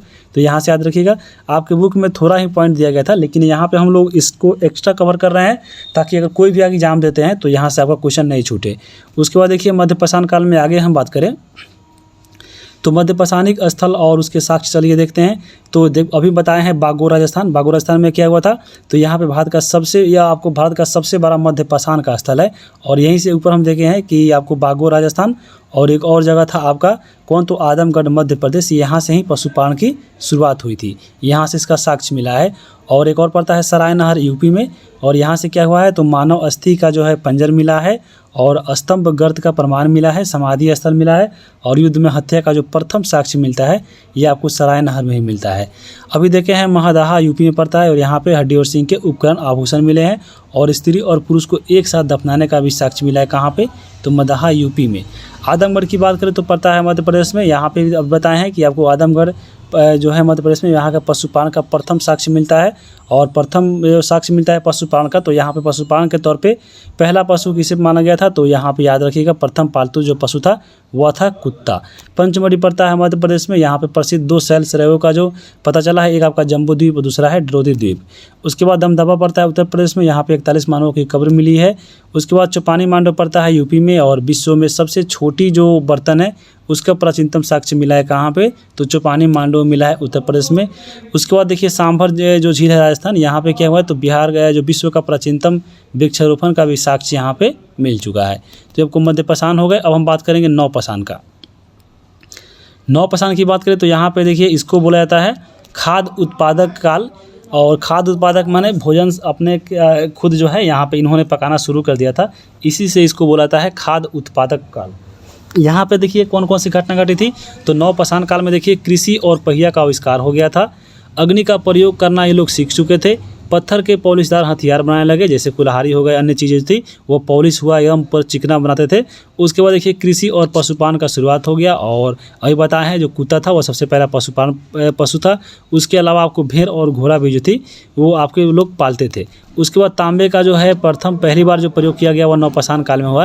यानी जब नवपाषाण काल खत्म हो रहा था तो आखिरी में ही आपको जब आगे पढ़ेंगे हम लोग वैदिक युग, तो वहाँ पे कि अगर हम देखेंगे लोहे का प्रयोग, लेकिन यहाँ पे ये तांबे का प्रयोग है। तो सबसे पहले धातु का जो प्रयोग किया गया था वो आपको तांबा का प्रयोग किया गया था। और जो लोहा का देखिएगा तो लोहा आपको वैदिक युग में मिलेगा 1000 ईस्वी के आसपास। ये आपको जो अंजीर खेड़ा है वहाँ पे प्राप्त हुआ था। तो हम लोग जब वैदिक युग पढ़ेंगे तो वहाँ पे कवर करेंगे। मिट्टी के बर्तन भी जो है जो मृत भांड था वह पहली बार मिला था कहाँ पे? तो नवपाषाण काल में ही मिला था। और पहली बार अस्थायी जीवन का जो निवास था वह कहाँ पे देखने को मिलता है? तो वह मिलता है नवपाषाण काल में बलूचिस्तान के मेहरगढ़ से। तो यहाँ पे अस्थायी जीवन के बारे में आप देख लिए। अब हम बात करेंगे कुछ स्थल के बारे में जो जुड़ा हुआ है नवपाषाणिक से। जैसे मेहरगढ़ जो पड़ता है बलूचिस्तान में, यहाँ पे क्या हुआ है? तो कृषि और कपास का जो प्राचीनतम साक्ष्य मिला है वह मिला है मेहरगढ़ से। और मेहरगढ़ में सबसे पहले जो है कृषि उगाया गया था, ये आपको पहला नंबर पे याद रखिएगा। और गेहूं और जौ की खेती का जो प्रमाण मिलता है वह कहाँ से मिलता है? तो आपको मेहरगढ़ इसे यहाँ से मिलता है। मेहरगढ़ में कच्ची ईंटों का आयताकार मकान मिला है और यहाँ पे अस्थायी जीवन के प्रथम प्रमाण मिले। तो बहुत इंपॉर्टेंट है, अस्थायी जीवन के प्रथम प्रमाण कहाँ मिले हैं? तो मेहरगढ़ में मिले हैं। बुर्ज होम की बात करें तो बुर्ज होम पड़ता है कश्मीर में। यहाँ पे युग्मित सौदा का प्रमाण मिला है और मानव कंकाल के साथ कुत्ते को दफनाने का जो साक्ष्य है वह बुर्ज होम से मिला है। उसके बाद देखिए गुफरा काल पड़ता है कश्मीर में। यहाँ पे सिलबट्टा जो होता है मसाला पीसने वाला, उसका यहाँ पे साक्ष्य मिला है। और उसी के साथ हड्डी से निर्मित सुई का प्रमाण मिला है। और कृषि और पशुपालन का भी साक्ष्य मिला है। कहाँ पे? तो आपको मिला है कश्मीर के गुफ कराल से। उसके बाद कोल्डिवा पड़ता है यूपी में, जहाँ से चावल के दाने का जो है साक्ष्य मिला है, तो ये भी याद रखिएगा। उसके बाद अगर हम बात करेंगे चौपानी मांडव पड़ता है यूपी में। और चौपानी मांडव की अगर हम बात करें तो चौपानी मांडव तो देख लिए आपको पड़ता है उत्तर प्रदेश में। और ये विश्व के प्राचीनतम मृत भांड जो है यहीं से मिला है। और चिरांद पड़ता है बिहार में और बहुत ही इंपॉर्टेंट है। तो चिरांद की बात करें तो हड्डी से बने कई उपकरण जो है प्राप्त हुए वह चिरांद से मिलते हैं। तो यहाँ पे चिरांद देख लीजिए। अब अगर हम बात करें बिहार के एक नवपाषाणिक स्थल के बारे में दिया गया था, वह था आपका मुंगेर और चिरांद। तो ये दो ही स्थल है जो नवपाषाणिक स्थल है बिहार के, तो बहुत ही इंपॉर्टेंट है, इसको याद रखिएगा, चिरांद और मुंगेर के बारे में। अब हम चलते हैं अभ्यास पे। तो यहाँ पे पहला सवाल है कि भारतीय उपमहाद्वीप में आरंभिक मानव के निशान किस राज्य में ज़्यादा मिले हैं? तो वह मिला है मध्य प्रदेश में। तो ऑप्शन नंबर यहाँ पे 3 हो जाएगा। दूसरा सवाल है प्रारंभिक औजार अधिकांशतः किस चीज़ से बने होते थे? तो प्रारंभिक जो औजार है वह आपको पत्थर के बने होते थे, यानी शुरू में तो पत्थर के ही बने। तो आपको ऑप्शन नंबर यहाँ पे 2 हो जाएगा। उसके बाद तीसरा नंबर है कि आधुनिक मानव बस्तियों से जुड़ा पैसरा नामक स्थान बिहार के किस जिला में है? तो ये बताए हैं, ये जो आपका पैसरा नामक जगह है वह पड़ता है मुंगेर में। तो ऑप्शन नंबर यहाँ पे 3 हो जाएगा। पाषाण काल को कितनों भागों में बांटा गया है? तो पाषाण काल को 3 भागों में बांटा गया है। तो ऑप्शन नंबर यहाँ पे क्या हो जाएगा? घ का 2 हो जाएगा। और पाषाण काल में कौन आते हैं? तो मध्य पाषाण और नवपाषाण और पूरा पाषाण। यहाँ पे देखिए 2 नंबर है खाली स्थान भरने के लिए। और पहला है कि भीमबेटका किस राज्य में है, तो भीमबेटका पड़ता है मध्य प्रदेश में, तो यहाँ पे मध्य प्रदेश भर दीजिए। उसके बाद है आरंभिक मानव का मुख्य बसेरा खाली स्थान था, तो अब जो आरंभिक मानव थे वह कहाँ रहते थे, तो आपको गुफा में रहते, तो यहाँ पे आप गुफा भर दीजिए। तीसरा नंबर है पाषाण काल के लोग मनोरंजन के लिए चित्र और खाली स्थान कर देते, तो यहाँ पे चित्र और उसके साथ नाच कर देते, तो चित्र और नाच हो जाएगा। खालिस्तान साल पहले दुनिया की जलवायु गर्म होने लगी थी, तो 14,000 साल आपके बुक में दिया गया था। उसके बाद दुनिया की जो जलवायु है वह गर्म होने लगी है। उसके बाद अध्याय 4 है कि प्रथम कृषक और पशुपालक, और चलिए हम लोग इसको कवर करते हैं। पहला आपको बुक में दिया गया था कि खेती की शुरुआत सबसे पहले ईरान और इराक देश में हुआ था। याद रखिए, अगर विश्व में पूछे कि यहाँ खेती का शुरुआत सबसे पहले कहाँ हुआ था, तो इराक और ईरान में हुआ था। और यहाँ से की जो पहाड़ी थी वो पहाड़ी के तलछटी में होती थी। और आपको बता दें कि 8 से लेकर 10,000 साल पहले जो है यहाँ पे खेती होती थी। उसके बाद अगर हम बात करें भारत में खेती की, तो भारत में खेती की जो शुरुआत होती है वो आपको पश्चिमी उत्तर भारत में हुई थी, और ये 5 से 6,000 साल पहले हुआ था। उसके बाद अगर हम बात करें दिया गया आपके बुक में कि पहला पालतू जानवर कौन था, तो ऊपर भी बताया है कि पहला जो पालतू था वह कुत्ता था, और इसके अलावा भी अन्य था, जैसे सुअर और भेड़ बकरी हो गए, इसको भी लोग पालते थे, तो यहाँ पे इसको याद रखिएगा। अब हम आगे चलते हैं। आगे आपके देखिए बुक में दिया गया था कुछ प्राप्त वस्तु और जो भी चीज़ जो है आपके जहाँ पे मिले हैं। जैसे अगर देखिए हम बात करें गेहूँ, जौ, भेड़ और बकरी का, तो ये जो आपको पूरा स्थल जहाँ पे प्राप्त हुआ है वो हम मेहरगढ़ जो पड़ता है पाकिस्तान में, वहाँ से देखिए याद रखिएगा गेहूँ, जौ, भेड़ और बकरी प्राप्त हुआ है। कोल्डिहवा की बात करें तो उत्तर प्रदेश में पड़ता है, यहाँ पे चावल और जानवरों की हड्डियाँ मिली है। उसके बाद बात करें हम चावल मेहरगढ़ का, तो मेहरगढ़ पड़ता है पाकिस्तान में, और यहाँ से चावल, जानवर के खुर के निशान मिले हैं। बुरझोम की बात करें तो करता है कश्मीर में, यहाँ से गेहूँ, दलहन, कुत्ता और भेड़ बकरी का साक्ष्य मिला है। उसके बाद चिरांद की बात करें बिहार में पड़ता है, और यहाँ पे गेहूँ, चना और जौ, तो यह बहुत इंपॉर्टेंट है क्योंकि यह बिहार से है। उसके बाद हम बात करेंगे काला चना, ज्वार, बाजरा, भेड़ जो भेड़ होते हैं और सुअर होते हैं, इसका जो साक्ष्य मिला है वो आंध्र प्रदेश के पय्यमपल्ली से मिला है। तो ये आपके बुक में दिया गया था, तो बहुत इंपॉर्टेंट है, यहाँ से आपके एग्जाम में क्वेश्चन आ सकता है, तो इसको देख लीजिएगा। उसके बाद हम बात करेंगे, आपके बुक में पढ़ना था मेहरगढ़ के बारे में। तो मेहरगढ़ की बात करें तो मेहरगढ़ जो पड़ता है पाकिस्तान में पड़ता है। यहाँ पे सबसे पहले गेहूँ और जौ और पशुपालन के साक्ष्य मिले थे। भेड़ बकरी पालने का भी यहाँ पे साक्ष्य मिला है। यहाँ के घर जो होते थे आयताकार और चौकोर होते थे, और मृतकों को दफनाने के साक्ष्य भी जो है मेहरगढ़ से मिला है। तो यहाँ पे आपके यह देख लीजिएगा। अब हम बात करेंगे चिरांद के बारे में। तो चिरांद आपके बुक में दिया गया है और बार बार मिल रहा है। तो चिरांद जो है वह पड़ता है बिहार में, कहाँ पे, तो छपरा जिला में। यहाँ से कौन कौन साक्ष्य मिला है, तो देखिए पत्थर और हड्डी और सिंग के औजार मिले हैं।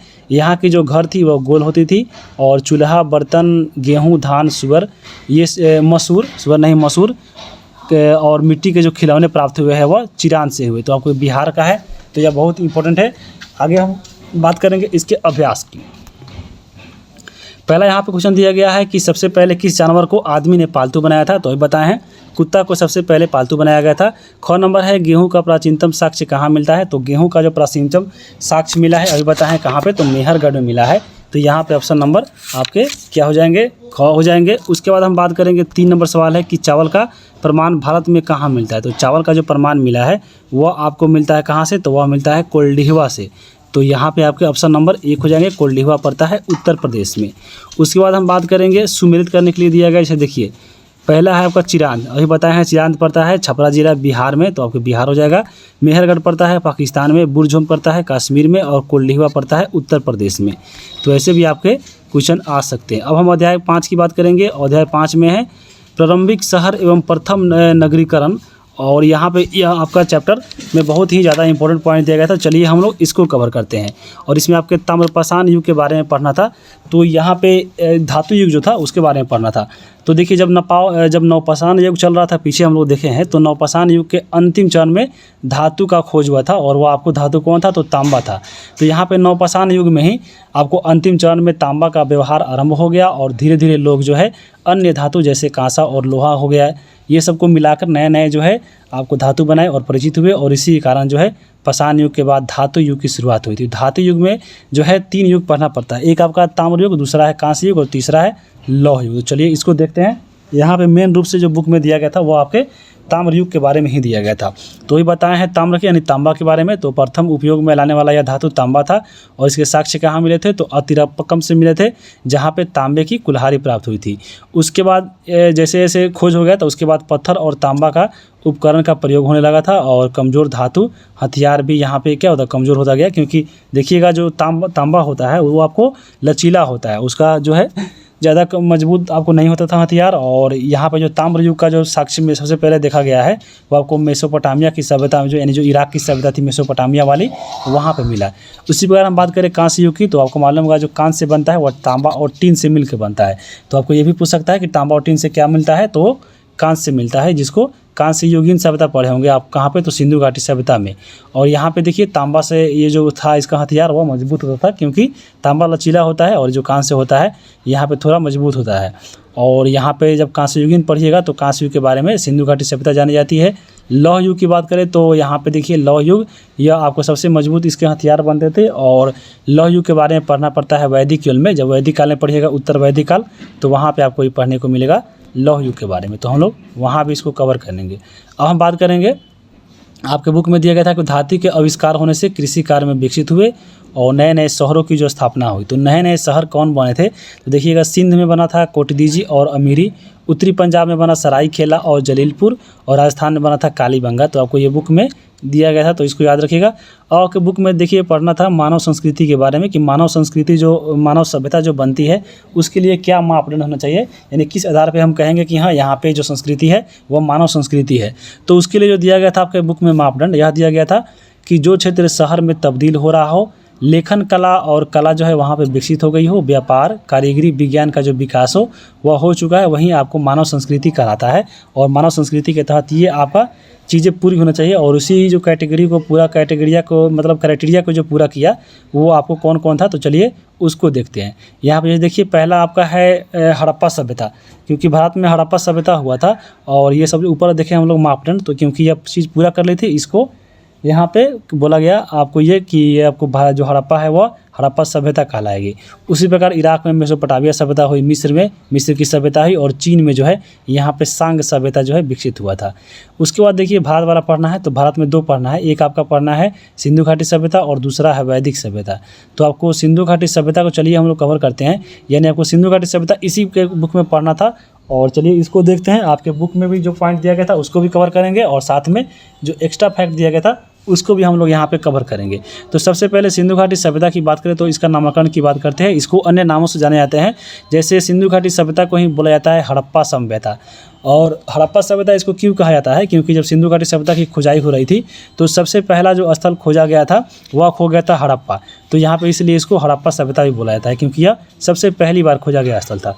उसके बाद देखिए इसको बोला जाता है कांस्य युगीन सभ्यता, क्योंकि यहाँ पे सिंधुवासी के जो लोग थे वह पहली बार तांबा और टीन को मिलकर कांस्य धातु बनाया था, इसलिए इसको कांस्य युगीन सभ्यता बोलते हैं।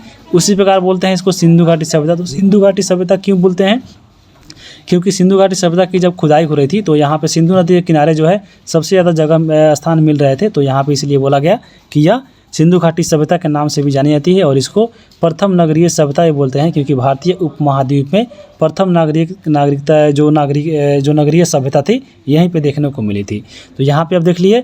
अब भारत में जो ये आपको पढ़ रहे हैं सिंधु घाटी सभ्यता, यानी आपको जो हड़प्पा सभ्यता है वह विश्व की तीसरी और सर्वाधिक जो है विकसित सभ्यता है। और इससे पहले अगर हम बात करें तो पहले नंबर पर आता है मेसोपोटामिया की सभ्यता, जो आपको पड़ता है इसको ही बोला था सुमेरियन सभ्यता, और यहाँ पे इसको दजला और फरात नदी के बीच में है। जबकि दूसरा जो है सभ्यता जो भारत में वो आपको दूसरे नंबर पे जो है आपका दूसरा नंबर पे है मिस्र की सभ्यता, जिसको नील नदी के किनारे खोजा गया था। और आपका जो हमारे देश में हड़प्पा सभ्यता वह 3 नंबर पे आता है। तो यहाँ पे ये चीज़ें याद रखिएगा।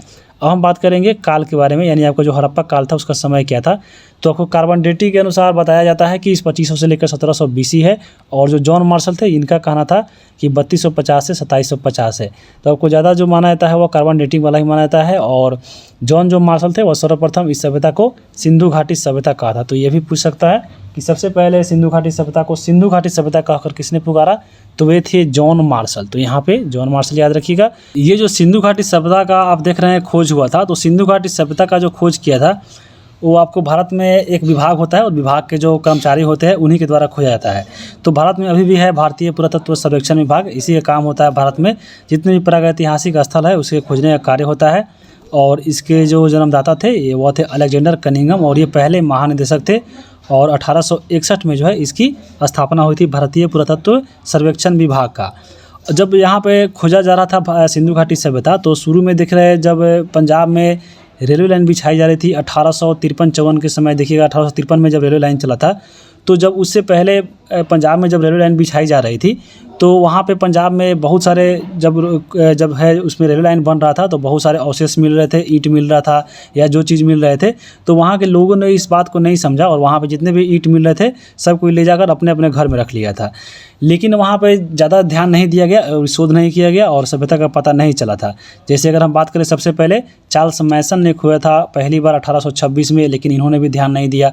जब रेलवे लाइन बिछाया जा रहा था पंजाब के साइड में बटन बंधु और अलेक्जेंडर कनिंघम के द्वारा, तो यहाँ पे 1856 में भी कुछ चीज़ें प्राप्त हुई थी, लेकिन इसको शोध नहीं किया गया और सभ्यता का पता नहीं चल पाया था सिंधु घाटी सभ्यता का। लेकिन जब 1921 में यहाँ पे जब जॉन मार्शल जो है भारतीय पुरातत्व विभाग के सर्वेक्षण के जो है यहाँ पे निर्देशन बने, तो इन्हीं के निर्देशन में ही हड़प्पा की खोज की गई थी। और फिर उसके अगले साल यानी 1922 में राखल दास बनर्जी के नेतृत्व में मोहनजोदड़ो की खुदाई हुई थी। तो यहाँ से पूछ लेता है कि आपको दयाराम सहनी ने जो है हड़प्पा की खोज की और मोहनजोदड़ो ने, आपको याद रखिएगा कि आपको मोहनजोदड़ो की खोज किसने की, तो राखल दास बनर्जी ने की थी। 1921 और 1922 वाला डेट भी यहाँ पे याद रखिएगा। अब हम बात करेंगे यहाँ पे इसका विस्तार का। तो यहाँ पे देखिए जब हड़प्पा सभ्यता के विस्तार देखिएगा तो आपको भारत के जम्मू कश्मीर में, हरियाणा, पंजाब, उत्तर प्रदेश, महाराष्ट्र, राजस्थान, गुजरात में आपको भारत में इसका विस्तार मिलेगा। और पाकिस्तान की बात करें तो पाकिस्तान में भी मिलेगा, जैसे पंजाब, सिंध और बलूचिस्तान हो गए। अफ़गानिस्तान की बात करें तो अफ़गानिस्तान के 2 जगहों पर मुंडी आक और सुरती गोई जो जगह है यहाँ पे सिंधु घाटी सभ्यता का विस्तार मिलता है। यानी टोटल अगर हम बात करें सिंधु घाटी सभ्यता का तो टोटल 3 देशों में जो है सिंधु घाटी सभ्यता का विस्तार मिलता है, भारत, पाकिस्तान और अफ़गानिस्तान। और ये तीनों जगह मिलकर 13 लाख वर्ग किलोमीटर क्षेत्र में जो है सिंधु घाटी सभ्यता फैला हुआ है, जैसे यहाँ पे आप मैप में भी देख सकते हैं। आपको यहाँ मैप दिख रहा होगा। और इधर हम बात करें, देखिए आपको सबसे जो ऊपरी भाग है ये आपको पड़ता है चिनाब नदी के पास कौन सा, तो आपको मांडा, यहाँ पे सबसे इसका उत्तरी भाग है। सबसे दक्षिणी भाग पड़ता है इसका महाराष्ट्र में दैमाबाद में। और सबसे इसका पूर्वी भाग पड़ता है हिंडन नदी के पास आलमगीर में। और इसका पश्चिमी भाग पड़ता है कहाँ पे, तो ये दासक नदी के किनारे पड़ता है कहाँ पे, तो ये आपको बलूचिस्तान में। तो ये आपका इसका चौहद्दी कह सकते हैं। जैसे आपको देख लीजिए पूर्व से पश्चिम की लंबाई 1600 किलोमीटर है और ये 1400 उत्तर से दक्षिण है। तो ये आपको जो देख रहे हैं फिगर, ये आपको सिंधु घाटी सभ्यता का चौहद्दी हो गया। और सिंधु घाटी सभ्यता में जैसे आप देख सकते हैं यहाँ पे आपका फिगर दिख रहा होगा। और यहाँ पे देखिएगा आपको ये वाला जो देखिएगा हिस्सा, ये आपको गुजरात वाला हिस्सा आपको लग रहा होगा भारत का। और ये आपका इधर पाकिस्तान हो जाता है और इधर भारत हो जाता है।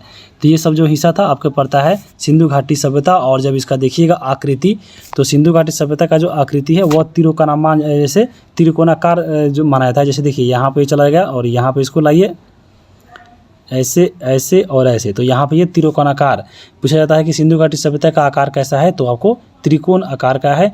और सर्वाधिक स्थल प्राप्त कहाँ से हुए हैं, तो वह हुआ है भारत में गुजरात से। जैसे आप गुजरात देखिएगा, यानी ये वाला जो हिस्सा है आपका गुजरात में ये सब देखिए बहुत सारा इतना जो जगह है वो आपको मिलता है कहाँ पे, सबसे ज़्यादा चीज़ें मिलती है आपको हड़प्पा सभ्यता का स्थल कहाँ से, तो गुजरात से मिलता है। जैसे लोथल हो गया, धौलावीरा गुजरात में पड़ता है, रंगपुर गुजरात में पड़ता है, रोजदी पड़ता है, सुतकांगेडोर पड़ता है। तो ये सब चीज़ें पड़ता है कहाँ पे, तो गुजरात में, इसलिए यहाँ पे याद रखिएगा। और सबसे बड़ा स्थल की बात करें तो सबसे बड़ा सिंधु घाटी का जो सभ्यता है वह आपका मोहनजोदड़ो है। और भारत में सबसे बड़ा स्थल कौन है, तो भारत में याद रखिएगा हरियाणा राखीगढ़ी पड़ता है। और पूरे अगर हम बात करें हड़प्पा में तो वो पड़ता है मोहनजोदड़ो पाकिस्तान में, और भारत में राखीगढ़ी हरियाणा का नाम याद रखिएगा। आपके बुक में दिया गया था एक चीज़ दुर्ग और निचला नगर। तो दुर्ग की बात करें तो सिंधु घाटी सभ्यता में जो दुर्ग था वो आपको ऊंची जगह पर बसा होता था। और यहाँ पे एक ऊंची जगह पर एक छोटी जो है जगह कुटिया टाइप में बना दिया जाता था और वहाँ पे जो धनी लोग वह रहते थे। लेकिन जो निचला इलाका था, निचले इलाका में देखिएगा क्या था, तो निचला इलाका में जो है आपको निचले हिस्से में होती थी और वहाँ पे साधारण लोग रहते थे। तो यहाँ से ये भी पॉइंट आपके बुक में दिया गया था, तो याद रखिएगा। अब सिंधु घाटी सभ्यता में देखिए धार्मिक स्थिति के बारे में दिया गया था। वहाँ पे देखिए आपको जब बुक पढ़िएगा तो आपको बहुत सारा चीज़ देखने को नहीं मिलेगा जो यहाँ पे हम कवर कर रहे हैं। लेकिन अगर इसको आप देखना चाहिए, क्योंकि अगर आप लेवल आपका बढ़ाता है एग्जाम में, क्योंकि कंपटीशन बढ़ गया है, तो आपको पूरा देख के जाइएगा। पता नहीं कहाँ से पूछते क्वेश्चन, आपका लेवल पता है, पहले ही बोल दिया है कि हाँ इसका जो लेवल रहेगा आपको ऊपर तक रहेगा। तो यहाँ पर अगर हम बात करें सिंधु घाटी सभ्यता के धार्मिक स्थल के बारे में, तो आपके बुक में भी दिया गया था कि हाँ सिंधु घाटी सभ्यता में कोई भी जो है मंदिर का साक्ष्य नहीं मिला है, और यहाँ पे लिखा गया है। और यहाँ पे ये चीज़ें याद रखिएगा कि सिंधु घाटी सभ्यता में किसी भी मंदिर का साक्ष्य नहीं मिला है, लेकिन मूर्ति का साक्ष्य मिला है। तो बहुत इंपॉर्टेंट है। जैसे यहाँ पे यहीं देख लीजिए, एक आपका मूर्ति दिख रहा होगा। और हड़प्पा सभ्यता के जो लोग थे वह बहुत देववादी थे, यानी बहुत सारे देवताओं को पूजते थे। जैसे इनका प्रिय देवता की बात करें तो प्रिय देवता इनको शिव को बोलते थे। और इनका जो साक्ष्य मिला है अगर हम बात करें इसमें, तो हड़प्पा के पत्थर पर जो है प्राप्त लिंग और योनि का यहाँ पे बनाया हुआ चित्र मिला है। और इससे पता चलता है कि आपको जो सिंधु घाटी सभ्यता के जो लोग थे वह शिव को पूजते थे। और मोहनजोदड़ो से जब जाइएगा तो मोहनजोदड़ो से प्राप्त आपको पशुपति महादेव नाथ की मुहर भी मिली है। जैसे यहाँ पे देख सकते हैं, यही पशुपति नाथ की मूर्ति है जो मोहनजोदड़ो से मिली है। और अक्सर माना जाता है कि ये जो है आपको भगवान शिव की मूर्ति है, इसलिए कहा जाता है कि हड़प्पा सभ्यता के जो लोग थे यहाँ पे बहुत देवताओं को पूजते थे, लेकिन यहाँ पे इनका जो प्रिय देवता था वह था शिव। हड़प्पा सभ्यता की बात करें, देखिए हड़प्पा से आपको एक स्त्री के गर्भ से निकलता हुआ पौधा का फोटो मिला है, जिसे मातृ देवी की प्रतिमा दी गई। तो याद रखिएगा मातृ देवी की प्रतिमा आपको कहाँ मिली है, तो यह मिली है हड़प्पा से। उसके बाद अगर हम बात करें हड़प्पा सभ्यता के लोगों का, तो संभवतः यह पृथ्वी जो है, जो पृथ्वी देवी है, या आपको यहाँ जो फोटो दिख रहा होगा, यह आपको पृथ्वी देवी की प्रतिमा है। इसका जो संबंध है पौधे के जन्म देने और वृद्धि से होगा। और हड़प्पा सभ्यता के जो लोग थे पृथ्वी की उर्वरता को जो है, आपको पृथ्वी को उर्वरता की देवी मानते थे, तो यह भी याद रखिएगा, और इसकी पूजा करते थे। उसके बाद हम बात करें हड़प्पा जो वासी थे वह सूर्य की भी पूजा करते थे, क्योंकि स्वास्तिक चिन्ह का जो है आपको मोहनजोदड़ो से यहाँ पे प्राप्त हुआ है। और स्वास्तिक चिन्ह को सूर्य का प्रतीक मानते थे ये लोग।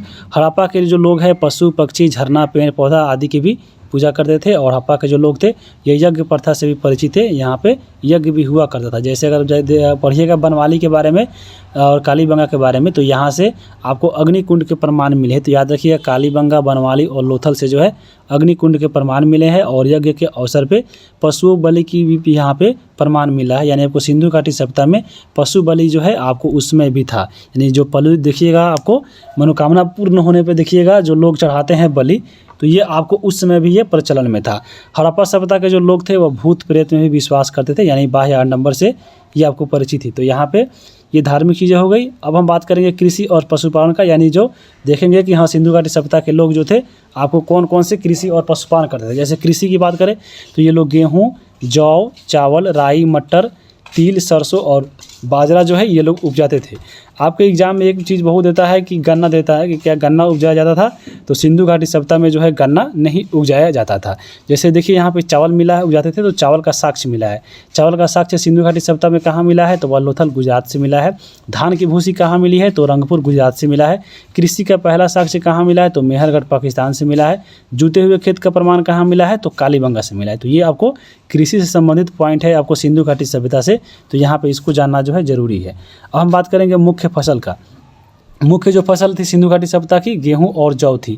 यहाँ पे देखिए आपके बुक में जो है बहुत चीज़ें इसमें नहीं दिया गया है, लेकिन आपको जानना जरूरी है। जब हम लोग बुक में पढ़ रहे थे तो बुक में बहुत सारा चीज़ नहीं मिल रहा था, तो जब बात हुई कि हाँ इसमें ऐड किया जाए बहुत सारे फैक्टों को, तो फैक्ट जब ऐड होने लगा तो आपको इसमें पता नहीं चलता है कि हाँ इसमें कितना ऐड किया जाए और किसको छोड़ा जाए। क्या पता जो छोड़ रहे हैं वही एग्जाम में पूछ लिए, इसलिए जो है यहाँ पे इसको अच्छे से इसको एक्स्ट्रा फैक्ट के साथ कवर कराया जा रहा है, ताकि आपका क्वेश्चन थोड़ा लेवल बढ़ा के भी पूछे। या आप अगर 12th तक भी तैयारी कर रहे हैं, यानी 12वीं की भी एग्जाम आप दे रहे हैं, आपको यानी 10+2 वाले जब टीचर बन रहे हैं, तो उसके लिए भी यह वीडियो इंपॉर्टेंट होगा, क्योंकि वहाँ पर तो क्वेश्चन का लेवल बहुत अच्छा रहना चाहिए।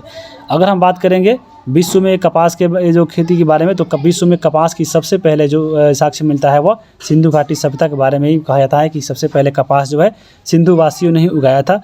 और सिंधु घाटी सभ्यता के जो लोग थे वह हल से परिचित थे। आपके एग्जाम में बहुत बार पूछता है कि हल से परिचित थे कि नहीं, तो हल से ये लोग परिचित थे, और इसी कारण आपको जूते हुए खेत का प्रमाण भी मिला है सिंधु घाटी सभ्यता से। तो जूते हुए खेत का प्रमाण कहाँ मिला है, तो वह कालीबंगा से मिला है।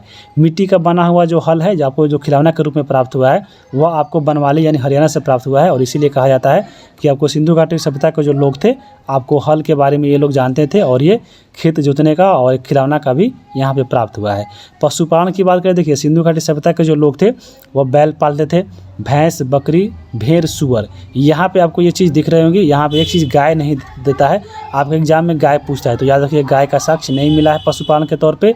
और ये लोग घोड़ा, हाथी से परिचित थे लेकिन पालने का इनका साक्ष्य नहीं मिला, यानी आपको ये लोग परिचित थे घोड़ा से लेकिन ये लोग पालते नहीं थे। शेर का भी साक्ष्य जो है यहाँ पे नहीं मिला है सिंधु घाटी सभ्यता से। बर्तन की बात करें देखिए तो बर्तन सिंधु घाटी सभ्यता के जो लोग यूज करते थे उसको बोला था मृदभांड। मृदभांड मतलब होता है मिट्टी के बर्तन। जो ये लोग मिट्टी के बर्तन बनाते थे, लाल और गुलाबी कलर के बनाते थे और बर्तन पे जो है काले रंग का अलंकृत यानी कुछ फोटो वोटो बना दिया करते थे। तो ये आपको सिंधु घाटी सभ्यता के बर्तन हो गए। अब हम बात करेंगे सिंधु घाटी सभ्यता का नगर नियोजन के बारे में, और आपके बुक में भी बहुत अच्छा पॉइंट दिया गया है जिसको यहाँ पे शामिल किया गया है। और सिंधु घाटी जो सभ्यता है वो आप नगर नियोजन के लिए ही जानी जाती है, तो यहाँ पे यह आपका इम्पोर्टेंट है। तो अगर हम बात करें जो सिंधु घाटी सभ्यता का जो नगर था वह एक आपका ग्रिड पत्ती था, यानी आपको जाल पत्ती के रूप में। जैसे यहाँ पे देखिए आपको जो शतरंज का रूप है इस टाइप से, यानी आपको जितना मान लीजिए इसमें काला वाला है तो आपको काला वाला सभी घर मान लीजिए, तो यहाँ पे बीच में खाली खाली होगा वो वाइट वाला, तो आपको एक जाल के रूप में जो है यहाँ पे इसका नगर नियोजन था। और जो जितने भी घर थे एक दूसरे को समकोण पे काटती थी। जैसे मान लीजिए इसमें ब्लैक वाला ही सभी घर है तो एक दूसरे को समकोण पे काट रही है, और ये शतरंज के समान होती थी। और यहाँ पे कच्ची और पक्की ईंटों दोनों का घर मिला है, एक मंजिला और दो मंजिला का भी मिला है। एक मंजिला तो मिलता ही था लेकिन दो मंजिला का जो है मोहनजोदड़ो से प्राप्त हुआ है। और जल निकासी हेतु यहाँ पे नालियों का उत्तम व्यवस्था जो है आपको उस समय यानी जब सिंधु घाटी सभ्यता थी वहाँ पे भी जैसे फिगर में देख सकते हैं यहाँ भी आपको जल निकासी हेतु नाला बनता था। तो ये चीज़ याद हो गई। और सिंधु घाटी सभ्यता के जो भवन थे जो यानी जो लोग घर बनाते थे उसका जो दरवाज़ा होता था वह मुख्य सड़क की ओर नहीं होकर घर के पीछे यानी खेत की तरफ खोलते थे। तो ये आपको याद रखिएगा। और एक जगह और आती है इसमें अपवाद में कि जो लोथल जगह था वहाँ पे जो दरवाजे खुलते थे घर के वह आपको सामने यानी सड़क की ओर खुलते थे। तो ये आपको अपवाद में आता है कौन, तो लोथल होता है। उसके बाद हम बात करें मोहनजोदड़ो के बारे में। देखिए मोहनजोदड़ो से प्राप्त आपको हड़प्पा सभ्यता का सबसे बड़ा इमारत जो मिला है वह मिला है विशाल अन्नागर। तो यहाँ पे आप फिगर भी देख सकते हैं, ये आपका विशाल अन्नागर आपको आगे भी मिलेगा। और यहाँ पे देखिए अगर हम बात करें आगे तो मोहनजोदड़ो से प्राप्त धर्म अनुष्ठान हेतु एक विशाल स्नानागार बनाया गया था। तो यहाँ पे ये आपको स्नानागार देख सकते हैं, यहाँ पे धर्म अनुष्ठान होता था और ये प्राप्त हुआ है मोहनजोदड़ो से। और मोहनजोदड़ो से ही एक विशाल अन्नागार भी प्राप्त हुआ है। आगे हम बात करेंगे अब अगला आपका है लिपि के, यानी सिंधु घाटी सभ्यता की लिपि कैसी थी, तो यहाँ पे भाव चित्रात्मक थी यानी जिसको पिक्टोग्राफ इसमें बोला जाता है। तो यहाँ पे ज़्यादा पॉइंट इसके बारे में आपके बुक में दिया गया नहीं था। अब हम बात करेंगे हड़प्पा सभ्यता के कुछ जो इंपॉर्टेंट पॉइंट है आपको जो बुक में दिया गया है। तो सबसे पहले हम बात करते हैं हड़प्पा का ही। हड़प्पा की बात करें, देखिए हड़प्पा जो पड़ता है वह पड़ता है वर्तमान पाकिस्तान में, और पाकिस्तान का जो है मोंटेगोमरी जो आपको साहिवाल जिला में आता है, तो यहीं पे हड़प्पा पड़ता है और ये पाकिस्तान में पड़ता है। और ये रावी नदी के तट पे है। और इसका उत्खननकर्ता कौन थे, तो राय बहादुर सहनी थे। 1921 में इसकी खोज हुई थी। और यहाँ से कौन कौन सा साक्ष्य मिला है, तो मातृ देवी की प्रतिमा यहाँ पे आप देख सकते हैं, जिसको पृथ्वी देवी की प्रतिमा कहते थे यानी उर्वरता की देवी कहते थे। और इसी स्त्री के गर्भ से जो है आपको निकला हुआ पौधा दिख रहा होगा। तो ये आपको कहाँ से प्राप्त हुआ है, तो हड़प्पा से प्राप्त हुआ है। उसके अलावा ताबूत में रखा 100 की हुआ है। उसके बाद सर्वाधिक लेख युक्त मुहर जो है हड़प्पा से प्राप्त हुए हैं। एक अन्नागार मिला है, गेहूं और जौ के दाने मिले हैं। और R37 कब्रिस्तान जो है ये आपको कहाँ मिला है, तो ये मिला है आपको हड़प्पा से ही। भारत में नगरीकरण की प्रक्रिया जो है आपको हड़प्पा काल में हुई थी, आपके बुक में दिया गया था। और अभी वर्तमान में अगर हम बात करें भारत में तो लगभग 28% जनसंख्या जो है नगरीकरण हो चुका है। अगर हम बात करें आगे रोपड़ के बारे में दिया गया था, तो रोपड़ पड़ता है पंजाब में सतलज नदी के किनारे। और यहाँ से साक्ष्य मिले हैं मनुष्य के साथ कुत्ते को दफनाने का। और स्वतंत्रता प्राप्ति के बाद जो है पहला उत्खनन जो स्थल था वो आपको रोपड़ ही था। यानी भारत आज़ाद होने के बाद सबसे पहला जो खोजा गया स्थल था वह रोपड़ था, जो पंजाब में पड़ता है। और इसका आधुनिक जो नाम है वह रूपनगर है। तो यहाँ से ये भी पॉइंट याद रख सकते हैं। अब हम बात करेंगे सिंधु घाटी सभ्यता के व्यापार और उद्योग के बारे में। तो यहाँ पे लोग व्यापार उद्योग कैसे करते थे, तो हड़प्पा वासी जो है इनका जो मुख्य व्यवसाय आपको व्यापार था। और हड़प्पा काल में सर्वाधिक जो व्यापार होती थी वह मेसोपोटामिया की सभ्यता से होती थी। और हड़प्पा सभ्यता का सबसे विकसित जो बंदरगाह था वह लोथल था, जो गुजरात में पड़ता था। और हड़प्पा काल में व्यापार है तो लोग जो है वस्तु विनिमय प्रणाली का माध्यम लाते थे, क्योंकि उस समय आपको मुद्रा का जो खोज नहीं हुआ था। लेन देन में मुहर का प्रयोग होता था। जो मुहर जो होता था वह सेलखिड़ी की बनी होती थी। यहाँ पर जो मुहर का कार्य होता था तो आगे हम लोग देखेंगे, जैसे आप फिगर में देख रहे हैं। और हड़प्पा सभ्यता के जो लोग थे वो माप तौल के लिए 16 का जो है गुणज उपयोग करते थे, जैसे 1 हो गया, फिर 16 हो गया, फिर इसके 16 गुना, ऐसे ऐसे ये लोग जो है यूज़ करते थे, जो आगे चलकर दशमलव प्रणाली का सूचक बना। और लोथल से जो है, जब देखिएगा लोथल, तो लोथल से तराजू का पल्ला और मोहनजोदड़ो से जो है बाट होता है, जो जोखने वाला होता है वस्तु, वो चीज़ें मिली है। इसलिए पता चलता है कि वहाँ के लोग जो है आपको व्यापार भी करते थे। जैसे देखिए आपको फिगर में यहाँ पे मोहनजोदड़ो से प्राप्त आपको पहिए वाली बैलगाड़ी मिली, पहले वाले खिलौना गाड़ी मिला है। और इस पता चलता है कि मोहनजोदड़ो में जो है लोग व्यापार करते थे और इससे सामान ढोते थे। उसी प्रकार देखिए लोथल का जो बंदरगाह है आपको प्राप्त हुआ है, और यहाँ पे बंदरगाह के द्वारा ही एक दूसरे, जैसे मेसोपोटामिया की सभ्यता से व्यापार हुआ करती थी। और यहाँ पे देखिए मुहर, ये आपको मुहर है, तो मुहर का जो प्रयोग है आपको व्यापारिक लोग करते थे। जैसे मान लीजिए कोई सामान दूसरी जगह भेज रहे हैं, तो यहाँ पे एक ठप्पा लगा देते थे मुहर के तौर पे कि हाँ इसमें अगर कोई छेड़छाड़ होता है, सामान निकलता है, तो यह पता चलेगा। यह सेलखड़ी की बनी होती थी। अब यहाँ पे देखिए आपके बुक में कुछ दिया गया था कि हाँ कहाँ कहाँ से व्यापार होता था। जैसे तांबा की बात करें तो तांबा जो होता था वह खेतरी पड़ता है बलूचिस्तान में, तो वहाँ से होता था। चांदी की बात करें तो चांदी जो है अफगानिस्तान और ईरान से होता था व्यापार। टीन की बात करें तो टीन जो है अफगानिस्तान से। सोना का देखिए अफगानिस्तान और इराक और कर्नाटक से। और जो शीशा था वह ईरान से होता था। उसी प्रकार एक होता था फिरोजा, फिरोज नहीं, यहाँ पे फिरोजा होगा, तो फिरोजा पड़ता है गुजरात में, यहाँ से समुद्री उत्पाद का निर्यात होता था। उसी प्रकार जम्मू की बात करें तो जम्मू में जो है वह लकड़ी होता था। तो ये सब चीज़ें याद रखिएगा। और हड़प्पावासी जो है वह लोहा से परिचित नहीं थे, क्योंकि लोहा का जो है वो आपको खोज हुआ था 1000 ईस्वी के आसपास हुआ था। कहाँ पे? तो आपको वैदिक काल में हुआ था। लोहा का पहला शख्स जो यहाँ पे मिलता है कहाँ पे? तो उत्तर प्रदेश के अंजीखेड़ा से मिलता है। यहीं आपको 1000 ईस्वी के आसपास जो हुआ था उसकी बात हो रही थी। उसके बाद आपके बुक में दिया गया था मेलुहा के बारे में। मेलुहा क्या है? तो सिंधु घाटी क्षेत्र का प्राचीन नाम जो है वह मेलुहा हुआ करता था। और इसकी चर्चा कहाँ पे किया गया है मेलुहा नाम से? तो सिंधु घाटी को जो मेलुहा कहा गया है वह मेसोपोटामिया की सभ्यता में बोला गया है। तो ये चीज़ें आपको याद रखिएगा। अब बात करेंगे लोथल के बारे में। तो लोथल जो पड़ता है कहाँ पे? तो आपको गुजरात में पड़ता है, भगवा नदी किनारे। और इसके उत्तराखंडकर्ता कौन थे? तो रंगनाथ राव थे। और यहाँ से क्या क्या मिला? तो अभी देखे हैं जो लोथल का बंदरगाह था वह हो गया, हाथीदांत हो गया, और उसके बाद मनके बनाने का कारखाना। जो इंपॉर्टेंट है वहीं याद रखिएगा यहाँ पे। आगे हम बात करेंगे चनहुद्र। चनहुद्र पड़ता है ये पाकिस्तान में, सिंध प्रांत में, और ये सिंधु नदी के किनारे है। और यहाँ पे इसका खोज किसने किया था? तो यहाँ पे गोपाल मजुमदार के द्वारा इसका यहाँ पे उत्खनन करवाया गया था। और यहाँ से कौन कौन साक्ष्य मिला है? तो चनहुद्रों से देखिए जितना मेकअप का सामान हो गया, जैसे कंघी, शीशा, लिपस्टिक हो गया, मनका हो गया, तो ये सब मिला है चनहुद्रों से। उसके अलावा 4 पहियों वाली गाड़ी हो गई, बिल्ली का पीछा करता हुआ कुत्ता का जो फोटो देखते हैं आप लोग कहीं कहीं, ये आपको चनहुद्रों से ही प्राप्त हुआ है। यहाँ पे चनहुद्रों के बारे में अगर हम बात करें तो चनहुद्रो एकमात्र ऐसा नगर था जो आपको दुर्गीकृत नहीं था। यहाँ पे दुर्गीकृत नहीं, दुर्गीकृत होगा। आगे हम बात करेंगे चनहुद्रो था एकमात्र स्थल था जहाँ पे वर्गाकार ईंटें प्राप्त हुआ है। और ईंटों पर एक बिल्ली का पीछा करते हुए कुत्ते के पंजे का निशान मिला है। कहाँ पे? तो चनहुद्रो से मिला है। आगे हम बात करेंगे अब कालीबंगा के बारे में।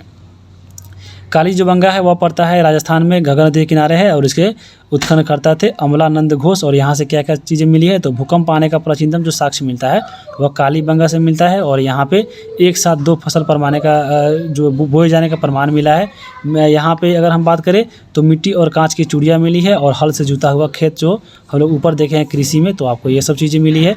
धौलावीरा की बात करें, धौलावीरा के बारे में आपके बुक में दिया गया था। तो धौलावीरा जो है पड़ता है कच्छ गुजरात में, जो लुनी नदी के किनारे है। और इसके खोजकर्ता थे जगपति जोशी और रविंद्र सिंह बिष्ट। यहाँ पे प्राप्त साक्ष्य की बात करें तो धौलावीरा से ही एक विशाल जलाशय मिला है, उत्तम जल प्रबंधन का प्रमाण मिला है, और एक स्टेडियम का भी प्रमाण मिला है। कहाँ से? तो वो आपको धौलावीरा से बोलता है। देखिए स्टेडियम में बहुत धूल उड़ता है, तो आपको धौलावीरा ऐसे याद रखिएगा। अब हम आगे बात करेंगे धौलावीरा के बारे में। आपके बुक में एक और पॉइंट दिया गया था कि धौलावीरा जो है एकमात्र नगर था जो 3 भागों में विभक्त था। जैसे एक दुर्ग, दूसरा हो गया मध्यम नगर, तीसरा हो गया आपको निचला नगर। तो ये आपको याद रखिएगा, क्योंकि बाकी ऊपर हम देख रहे थे जैसे जो था आपको दुर्ग और निचला नगर था, लेकिन आपको एकमात्र नगर जो था धौलावीरा यह 3 भागों में विभक्त था, और तीसरा आपको इसमें मध्यम नगर आ गया था। तो ये चीज़ें आपको थोड़ा थोड़ा इंपॉर्टेंट है, आपके बुक में दिया गया था। अब हम बात करेंगे मुहर के बारे में। जो मुहर जो था आपको मुद्रा के रूप में प्रयोग नहीं होता था, आपको वस्तु विनिमय प्रणाली चलती थी। लेकिन जो मुहर था यहाँ पे आप देख सकते हैं, जो मुहर था अभी बताएं कि व्यापारिक लोग यहाँ पे अपने सामानों पे इसको ठप्पा के रूप में लगाते थे। और ये सेलखड़ी की बनी होती थी, और इस पर बहुत सारे जानवरों का जो है फिगर बना दिया जाता था। जैसे यहाँ पे देखिए एक श्रृंगी पशु, बैल हो गया, बाघ हो गया, बकरी हो गया, हाथी की आकृति ये लोग बना देते थे। और यहाँ पे इसका कोई आकृति फिक्स नहीं था, यहाँ पे गोलाकार भी हो जाता था, वर्गाकार भी, आयताकार भी, ये सब यहाँ पे चलते रहता था। तो यहाँ पे ये सब जो है आप देख सकते हैं। अब हड़प्पा कालीन आपके स्थल दिए गए थे आपके बुक में, और वहाँ पे इसका कौन कौन से खोजकर्ता थे और ये कहाँ पे है, चलिए इसको देख लेते हैं। यहाँ पे यह बहुत इंपॉर्टेंट है, आपके बुक में दिया गया था तो समझ लीजिए आने का चांस है। अगर हम बात करेंगे हड़प्पा का, तो हड़प्पा की खोज 1921 में रावी नदी के तट पे है और ये पंजाब पाकिस्तान में पड़ता है। मोहनजोदड़ो है 1922 में इसका खोज हुआ था, सिंधु नदी के तट पे है और ये पाकिस्तान में पड़ता है। चनहुद्रो की बात करें तो आपको पूरा डेट याद नहीं रखना है, जो इंपॉर्टेंट है उसी को याद रखिएगा। तो चनहुद्रो है पड़ता है कहाँ पे, तो सिंधु नदी यानी पाकिस्तान में। उसके बाद देखिए लोथल है पड़ता है गुजरात में भोगवा नदी के किनारे। कालीबंगा पड़ता है राजस्थान में, तो आपको ये घग्गर नदी के किनारे है। बनवाली कहाँ पड़ता है, हरियाणा में सरस्वती नदी के किनारे है। रंगपुर कहाँ पड़ता है, तो गुजरात में मादर नदी के किनारे है। रोपर पड़ता है पंजाब में सतलज नदी के किनारे, और इसका वर्तमान जो नाम है वह रूपनगर है, पंजाब में पड़ता है। और यह जो स्थल है वह आपको देश आज़ाद होने के बाद सबसे पहली बार खोजा गया था, बहुत इंपॉर्टेंट पॉइंट है। कोट दीजी जो है पड़ता है पाकिस्तान में, सिंधु नदी के तट पे है। सुतकांग डोर है, यही पड़ता है पाकिस्तान में, दास्ता नदी के किनारे है। सुतकोटदा जो है सरस्वती नदी के किनारे पड़ता है, गुजरात में पड़ता है। मांडा जो है आपको पड़ता है चेनाब नदी के किनारे, जम्मू कश्मीर में। और राखीगढ़ी पड़ता है हरियाणा में, घग्गर नदी के किनारे। आलमगीर जो पड़ता है यूपी में पड़ता है, मेरठ के पास, और ये हिंडन नदी के किनारे है। तो ये चीज़ें आपको याद रखनी है। उसके बाद देखिए आपके सिंधु घाटी सप्ताह में जो है आपके बुक में ये भी दिया गया था अंतिम संस्कार के बारे में। तो अंतिम संस्कार की जो सिंधु घाटी सप्ताह में 3 विधियाँ थी। एक थी आपको पूर्ण समाधिकरण, इसमें क्या होता था, तो इसमें संपूर्ण शव को भूमि में दफना दिया जाता था, जैसे आजकल जो है मुस्लिम लोगों को मिलती प्रथा मिलती है। उसके बाद एक होता है आंशिक समाधिकरण। आंशिक समाधिकरण क्या होता है, तो जो जितने भी जो लाश होते हैं मर जाने के बाद पशु पक्षियों को देते हैं खाने के लिए, और जो बचे अवशेष होते हैं जो बचते हैं उसको यहाँ पे आपको भूमि के अंदर दफना दिया जाता है। और ये जो प्रथा मिलती है वर्तमान में पारसी विधि के तहत मिलती है। उसके बाद आता है दाह संस्कार। दाह संस्कार की बात करें तो इसमें क्या होता है, तो शव को पूर्ण रूप से जला दिया जाता है, और उसके जितने भी भस्म अवशेष मिलते हैं उसको मिट्टी के पात्र में रखकर यहाँ पे देखिएगा लोग जाते हैं पिंडदान करने। और ये जो चीज़ है दाह संस्कार आपको वर्तमान में जो है हिंदू विधि है इससे मिलती जुलती पड़ता है। तो यहाँ पे उस समय भी चलती थी कहाँ पे, तो आपको हड़प्पा सभ्यता में। हड़प्पा से आपको एक अनोखी कब्रिस्तान प्राप्त हुआ है जिसको RH 37 नाम दिया जाता है। लोथल मालूम होगा, लोथल जो है लोथल से युग्म सावधान मिले, यानी आपको जोड़ा में जो है वहाँ पे शवों को दफनाया गया था। रोपर से एक कब्र के भीतर मानव शरीर के साथ एक कुत्ता का भी प्रमाण मिला है। और हड़प्पा से ताबूत युक्त मानव समाधिकरण की, यहाँ पर समाधि नहीं समाधिकरण होगा, तो ये सब चीज़ें मिली है। अब हम बात करेंगे सिंधु घाटी सभ्यता का पतन क्यों हो गया। तो सिंधु घाटी सभ्यता का पतन के पीछे जो है आपको कोई साक्ष्य नहीं है। बहुत सारे इसका जो इतिहासकार है वो अलग अलग मानते हैं, जैसे कोई मानता है भूकंप आ गया होगा, कोई बोलता है बाढ़ आ गया होगा। तो यहाँ पे सब जो ये कहा है आपको जिसका बयान है उसको जानना जरूरी है। जैसे जॉन मार्शल का कहना है कि वहाँ पर भूकंप आ गया होगा और वहाँ पर सभ्यता जो है ख़त्म हो चुकी होगी।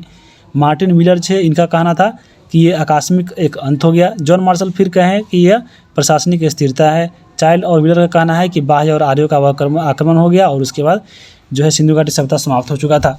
जॉन मार्शल का कहना था कि आपको जॉन मार्शल और अर्नेस्ट मैके ये दोनों मिलकर कहना था कि आपको यहाँ पे बाढ़ आ गई थी। तो यहाँ पे ये चीज़ें आपको याद रखिएगा सिंधु घाटी सभ्यता से। अब चलिए आपके बुक में दिया गया था सिंधु घाटी सभ्यता से क्वेश्चन कि निम्नलिखित में से कौन हड़प्पा कालीन स्थल नहीं है। तो यहाँ पे देखिए मोहनजोदड़ो लोथल है और आपको कालीबंगा भी है। यहाँ पे कौन नहीं है, तो हस्तिनापुर नहीं है। तो यहाँ पे ऑप्शन नंबर इसका 4 हो जाएगा। उसके बाद हम बात करेंगे 5वां नंबर क्वेश्चन कि किस शहर में बंदरगाह के अवशेष मिले हैं। तो आपको मालूम होगा कि लोथल में जो बंदरगाह था उसका अवशेष मिला था। तो ऑप्शन नंबर यहाँ पे ख का 1 हो जाएगा। तो ग नंबर यहाँ पे सवाल है कि निम्न में से कौन हड़प्पा सभ्यता का विशेषता जो है यहाँ पे नहीं था। तो जैसे बात करें पहला है शहरी जीवन, तो शहरी व्यवस्था वहाँ पे था ही। उसके बाद है विदेशियों के साथ व्यापार यह बिल्कुल होता था, तो ये भी आपको सही बात है। सुनियोजित नगर निर्माण, तो यह भी हुआ था, तो यह भी हो जाएगा। उसके बाद है ग्रामीण जीवन, तो ग्रामीण जीवन सिंधु घाटी सभ्यता नहीं था। जब हम लोग पढ़ेंगे वैदिक काल, तो वैदिक काल जो था वह ग्रामीण जीवन वाला था। तो यहाँ पे ऑप्शन नंबर 2 हो जाएगा, यानी सिंधु घाटी सभ्यता में ग्रामीण जीवन की व्यवस्था नहीं थी। घ नंबर है कि हड़प्पा सभ्यता की खोज किस वर्ष हुई थी, तो वह 1921 में हुआ था। उसके बाद हम बात करेंगे महास्नानागार किस स्थान से प्राप्त हुआ है। तो बताया है यहाँ जो स्नानागार प्राप्त हुआ है वह हुआ है मोहनजोदड़ो से। तो यहाँ पे अंक का क्या हो जाएगा, 3 हो जाएगा। अब हम बात करेंगे इसके मिलान करने के लिए। तो यहाँ पे देखिए मिलान करना है। सबसे पहला है सोना, तो मालूम होगा सोना जो है कोलार गोल्ड माइन, सुने होंगे KGF यानी कर्नाटक में, तो ये कर्नाटक मिला दीजिए। अभी हम पढ़े हैं फिरोजा कहाँ, तो गुजरात में पड़ता है, जहाँ से समुद्री उत्पाद का यहाँ पे व्यापार होता था। तो यहाँ फिरोजा मार दीजिए, गुजरात चल जाएगा। चांदी की बात करें तो चांदी कहाँ से मंगाते थे, तो चांदी जो है आपको ईरान से, तो यहाँ पे ईरान हो गया। और सीपिया का व्यापार गुजरात, तो यहाँ पे सीपिया मध्य एशिया, तो यहाँ पे सीपिया का मिला दीजिए मध्य एशिया से, तो याद रहेगा। सोना गुजरात, सोना कर्नाटक हो गया, फिरोजा गुजरात, चांदी ईरान और सीपिया जो है मध्य एशिया, तो यहाँ से ये हो गया। अब हम बात करेंगे अध्याय 6। अध्याय 6 में था जीवन के विभिन्न आयाम, और इसमें समझ लीजिए कि पूरा आपका वैदिक सभ्यता को पढ़ना है। तो चलिए यहाँ पे हम लोग वैदिक सभ्यता को कवर करते हैं। वैदिक सभ्यता जो आई थी वो आपको सिंधु घाटी सभ्यता समाप्त होने पे आई थी। तो सिंधु घाटी सभ्यता जब हम लोग पढ़ रहे थे तो सिंधु घाटी सभ्यता का काल देखे हैं 2500 से लेकर 1750 BC था, और इसी के समाप्ति के पास भारत में जो जिस सभ्यता का विकास हुआ उसको बोला जाता है वैदिक सभ्यता। तो यहाँ पे चलिए वैदिक सभ्यता के बारे में हम लोग जानते हैं। वैदिक सभ्यता की बात करें तो यहाँ पे आर्यों के द्वारा यह विकसित सभ्यता थी, और भारतीय सभ्यता और संस्कृति जो संस्थापक माने जाते हैं भारत में, तो वह आपको माने जाते हैं आर्यों के द्वारा ही, क्योंकि आर्यों के द्वारा ही आपको भारत में सब जो भारतीय सभ्यता थी इसकी स्थापना की गई थी। आर्य का मतलब होता है श्रेष्ठ, कुलीन यानी उत्तम। इसका जो निवास था, जो आर्य लोग रहते थे, आपको मध्य एशिया में आया था। मध्य एशिया जानते होंगे, ये आपका मध्य एशिया वाला है, ये वाला एरिया। और मध्य एशिया में जो है टोटल 5 कंट्री आते हैं। आपको कजाकिस्तान हो गया, किर्गिस्तान हो गया, तुर्कमेनिस्तान, उज्बेकिस्तान, तो ये सब चीज़ें जो 5 कंट्री है वो आपको आते हैं कहाँ पे, तो ये मध्य एशिया में। और आर्य जो लोग थे यहीं पे रहते थे। इनका जो मूल निवास को लेकर बहुत सारे इतिहासकार जो है अलग अलग जगहों को मानते हैं। जैसे अगर हम बात करें संपूर्णानंद की, तो संपूर्णानंद का कहना है कि जो आर्य जो लोग थे वह आल्प्स पर्वत के पूर्व हिस्सा यानी जो यूरेशिया के निकट है वहाँ पे रहते थे। मैक्स मिलर का कहना था कि जो आर्य लोग थे वह आपको मध्य एशिया से आए थे। विलियम जोन्स का कहना था कि ये लोग यूरोप में रहने वाले थे। स्वामी दयानंद सरस्वती का कहना था कि जो आर्य लोग थे वह तिब्बत के रहने वाले थे। बाल गंगाधर तिलक कहते थे कि यहाँ पे जो आर्य लोग हैं वह उत्तरी ध्रुव यानी आर्कटिक प्रदेश के रहने वाले थे। तो ये सब चीज़ें आपको याद रखिएगा। अब आर्य की बात करें तो आर्य ने भारत में जब आया, ये लोग आपको जहाँ पे इनका निवास था, यहाँ से जो लोग भारत आए तो आपको वैदिक सभ्यता का विकास किए और वेदों की रचना की, जिसकी जानकारी जो हमें साहित्यिक स्रोत से मिलता है। भारत में आर्यों की जानकारी जो प्राप्त होती है वह ऋग्वेद से प्राप्त होती है। ऋग्वेद में अगर हम बात करें तो आर्य वर्ड जो लिखा गया वह 36 बार इसका चर्चा किया गया है ऋग्वेद में। और आर्य सर्वप्रथम जब भारत आए तो इन्होंने पंजाब, हरियाणा और पाकिस्तान, अफगानिस्तान क्षेत्र में ये लोग बस गए थे। तो ये आपको आर्य हो गए। और आर्य लोग की जो लिपि थी वह, जो आर्य जो लोग थे वह लिपि से परिचित थे, यानी आपको लिपि से परिचित नहीं थे, यानी ये जो आर्य लोग थे वह लिपि से अपरिचित थे, यानी ये लोग लिखना पढ़ना लिखना इन लोगों को मालूम नहीं था। यहाँ पे जो भी ये लोग बात एक दूसरे को बोलते थे ये आपको एक दूसरे से सुनते थे या सुनाते थे, और ये सुनने के बाद ही, क्योंकि यहाँ पे जो लोग थे अपरिचित थे लिपि से, इसलिए ये लोग अपने जो ज्ञान होते थे दूसरे को सुनाते थे। इसलिए यहाँ पे ये जो वैदिक काल में जो साहित्य बना उसको श्रुति साहित्य बोला जाता है, क्योंकि यहाँ का जो साहित्य का जो बाद में निर्माण हुआ था आगे चलकर, वह एक दूसरे की बातों को सुनकर हुआ था। यहाँ पे क्योंकि ये जब देखिएगा आर्य जो लोग थे वो आपको पढ़े लिखे नहीं थे, यानी आपको ये लिपि इनको मालूम नहीं था, तो ये लोग अपने ज्ञान को दूसरे को बताते थे और यही बोल बोल कर जो है दूसरे को बताते रहे, इसलिए इसको श्रुति साहित्य कहा जाता है। और ये चीज़ आपके बुक में भी दिया गया है। तो वैदिक साहित्य के बारे में देख लिए। और वैदिक सभ्यता जो थी आर्यों के द्वारा विकसित किया गया था। और वैदिक जो शब्द बना है आपको वेद से बना है, और वेद का अर्थ होता है ज्ञान। और जो वैदिक सभ्यता थी वो आपको ग्रामीण सभ्यता थी। और यहाँ पर समाज कैसा था, तो पितृ सत्तात्मक था, यानी पितृ प्रधान था, यानी पुरुषों की यहाँ पर प्रधानता ज़्यादा थी। और यहाँ पे इसका व्यवसाय क्या था वैदिक काल में, तो पशुपालन और कृषि इनका मुख्य व्यवसाय था। अब हम बात करेंगे आगे वैदिक काल। तो देखिएगा वैदिक काल को 2 भागों में बांट के पढ़ना है, आपके बुक में भी सेम टू सेम ऐसे ही दिया गया है। वैदिक काल की बात करें तो 2 आपको, एक है ऋग्वैदिक काल, दूसरा इसमें है उत्तर वैदिक काल। तो ऋग्वैदिक जो काल है वो आपको 1500 से लेकर 1000 BC के बीच में पढ़ना है, और जो वैदिक काल है उसको 1000 से 600 के बीच में पढ़ना है, यानी आपको वैदिक काल पूरा 1500 से लेकर 600 BC के बीच में पढ़ना है। और ऋग्वैदिक काल के बारे में जो जानकारी प्राप्त होता है वह ऋग्वेद से मिलता है, और उत्तरवैदिक काल के बारे में जानकारी प्राप्त होता है आपको अन्य 3 वेद यानी ऋग्वेद को छोड़कर, जैसे यजुर्वेद, सामवेद और अथर्ववेद से, और उसके अलावा ब्राह्मण ग्रंथ, आरण्यक और उपनिषद जो है आपको प्राप्त होता है उत्तर वैदिक काल के बारे में। तो ये तो आपका हो गया। अब लेकिन यहाँ पे वैदिक कुछ साहित्य है जिसके बारे में देखना है, और वैदिक साहित्य के माध्यम से ही वैदिक युग के बारे में आपको अच्छे से पता चलेगा। जैसे साहित्यिक शास्त्र की बात करें तो आपको वेद हो जाएंगे, ब्राह्मण ग्रंथ, उपनिषद और आरण्यक जो हो जाएंगे, और इसी के माध्यम से जो है हम लोग वैदिक काल के बारे में जानेंगे। जबकि पुरातात्विक शास्त्र की बात करें तो यहाँ पे अगर हम बात करें तो यहाँ पे 2 अभिलेख मिले हैं। एक आपका है बोगाजकोई अभिलेख, और इसमें क्या कहा गया है, तो वैदिक जो देवता थे भगवान इंद्र और वरुण और मित्र और नासत्य का जो वर्णन किया गया है आपको बोगाजकोई से मिला मिला है और ऐसे पता चलता है कि आपको बोगाज कोई जो अभिलेख थे आपको वैदिक साहित्य के समय के थे। कासाइट अभिलेख मिला है और यहाँ पे इसमें लिखा गया है कि आर्यों की एक शाखा जो थी ईरान से चलकर भारत आई थी, यानी कासाइट अभिलेख के अनुसार मानना है कि जो आर्य लोग भारत में आए थे वह ईरान से आए थे। तो ये सब आपको साक्ष्य मिल गए। अब हम बात करेंगे वेद के बारे में। वेद की बात करें तो यहाँ पे वेद का अर्थ होता है ज्ञान, और इसकी जो रचना हुई थी वह रचना आपको ऐसा माना जाता है कि ईश्वर के द्वारा जो है आत्मज्ञान जिन ऋषि को मिला वही ऋषियों के द्वारा वेदों की रचना की गई थी, और इसका बाद में संकलन किया गया था महर्षि वेदव्यास के द्वारा। कब? तो गुप्त काल में। याद रखिएगा संकलन इसका गुप्त काल में हुआ था। और वेद कितने हैं? तो वेद जो है 4 वेद है। कौन? तो ऋग्वेद, सामवेद, सामवेद और अथर्ववेद। तो यहाँ पे 4 वेद हो गए। और बहुत ही इंपॉर्टेंट इसमें ये चीज़ याद रखिएगा कि इसमें जो 3 वेद आपको वेद है, यजुर्वेद, ऋग्वेद, यजुर्वेद और सामवेद, यानी आपको शुरू के जो 3 वेद है इसको बोला जाता है वेदत्रयी, और चारों जब वेद मिलते हैं तो उसको बोला जाता है संहिता। तो ये आपको कुछ पॉइंट है जो याद रखना है। अब हम बात करेंगे ऋग्वेद के बारे में। ऋग्वेद की बात करें तो ऋग्वेद जो है सबसे प्राचीनतम वेद है, और इसके संकलनकर्ता कौन थे? तो महर्षि वेदव्यास थे। ऋग्वेद का वर्णन जो है अगर हम बात करें तो ऋग्वेद में किसका वर्णन है? तो आपको वैदिक देवताओं की स्तुति और मंत्रों का संग्रह इसमें मिलेगा। ऋग्वेद में सूक्त कितने हैं? तो 1028 है। मंत्र कितने हैं? तो 10,462 है। और ऋग्वेद में टोटल 10 मंडल है। अब यहाँ पे देखिए 10 मंडल से जो है बहुत सारा सवाल पूछता है। 10 मंडल की अगर हम बात करें तो सबसे पुराना मंडल इसमें कौन है? तो सबसे पुराना मंडल 2 से लेकर 7 तक जो है वो आपको सबसे पुराना मंडल है, और इसको गोत्र मंडल के भी कहा जाता है। सबसे नया मंडल कौन है? तो 1 और 10वां जो है, यानी पहला और 10वां जो मंडल है वो आपको इसमें नया जोड़ा गया था। और इसके 7वें जो मंडल है उसमें भगवान विष्णु और दशहरा जो युद्ध हुआ था दशरथ का, इसकी चर्चा है। 9वें मंडल में भगवान सोम की चर्चा है, और 10वां मंडल में ब्रह्मा और चतुष्वर्ण जो समाज है उसकी चर्चा है। ये आपको मंडल से क्वेश्चन हो गए। अब हम बात करेंगे ऋग्वेद के बारे में। तो ऋग्वेद में पूछा जाता है कि सर्वाधिक पवित्र नदी किसे माना जाता है? तो वह माना गया है सरस्वती नदी को। और ऋग्वेद में सरस्वती जो शब्द मिला है वह 250 बार उसमें उल्लेखित मिला है। और चर्चित देवता कौन थे? तो चर्चित देवता आपके इंद्र थे, जिसको पुरंदर भी कहा गया है। और नदी की बात करें तो नदियों तो सरस्वती देख लिए 250 बार, और यमुना का 3 बार उल्लेख है, और गंगा का मात्र 1 बार उल्लेख है। तो यह बहुत इंपॉर्टेंट है। और एक चीज़ चुने, आपका एक वाक्य सुने होंगे हमेशा, अस्तो मा सद्गमय। तो अस्तो मा सद्गमय जो वाक्य लिया जाता है वह ऋग्वेद से ही लिया गया है। उसके बाद हम बात करें ऋग्वेद में मंत्र का जो उच्चारण करते हैं जो ऋषि, उसको होत्री बोला जाता है। तो ये चीज़ें आपको ऋग्वेद से याद रखिएगा। अब हम बात करेंगे यजुर्वेद के बारे में। यजुर्वेद की बात करें तो यजुर का मतलब होता है यज्ञ, और इसमें यज्ञ और नियमों का विधान का संकलन किया गया है। और एकमात्र वेद जो आपको गद और पद दोनों में लिखा गया है, तो याद रखिएगा। और सबसे पहले राजसूय युग और जो वाजपेयी युग है, यहाँ पे यजुर्वेद में इसकी चर्चा मिलती है। राजसूय युग जब हम लोग आगे पढ़ेंगे तो राजसूय का अर्थ होता है सिंहासरोहण संबंधित है, यानी जब राजा का सिंहासरोहण होता था तो राजसूय युग होता था। और वाजपेयी युग की बात करें तो यहाँ पर जितने भी जो राजा थे वह सर्व अपने शक्तियों को प्रदर्शन हेतु वाजपेयी युग करते थे।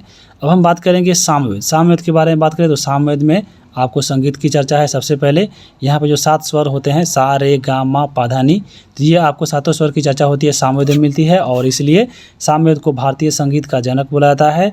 और एक इसमें 3 शाखा है, यानी सामवेद को 3 शाखा में बांटा गया है। एक आपका है कौमुद, दूसरा है रामायणीय, तीसरा है जैमिनीय। और इसमें सबसे अधिक प्रचलित और प्रमाणिक कौन है? तो आपके कौमुद है। आगे हम बात करेंगे अब अथर्ववेद के बारे में। अथर्ववेद के बारे में देखिए, जो अथर्वा ऋषि थे इसी के नाम पे इस वेद का नाम अथर्ववेद पड़ा है। और इसका संबंध किस है? तो जादू टोना भूत प्रेत और से संबंधित है। और अथर्ववेद में मगध और अंग क्षेत्र में एक रोग फैल गई थी जिसकी कामना की गई है, इसमें किया गया है।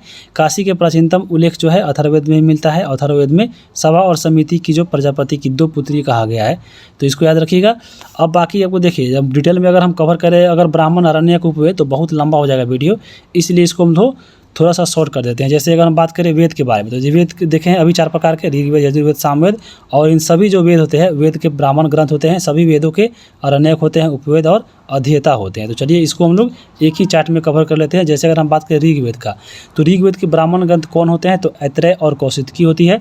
इसके अरण्य कौन होते हैं? तो ऐत्रेय और कौशिकी होती है। और इसके ऋग्वेद के उपवेद कौन है? तो ऋग्वेद के उपवेद को आयुर्वेद बोला जाता है। और ऋग्वेद के जो मंत्र के उच्चारण करते हैं उसको बोला जाता है होत्री। तो ये चीज़ याद रखिएगा ऋग्वेद से। यजुर्वेद की बात करें तो यजुर्वेद में जो है यजुर्वेद के जो ब्राह्मण ग्रंथ है उसको तैत्तिरीय और शतपथ बोलते हैं।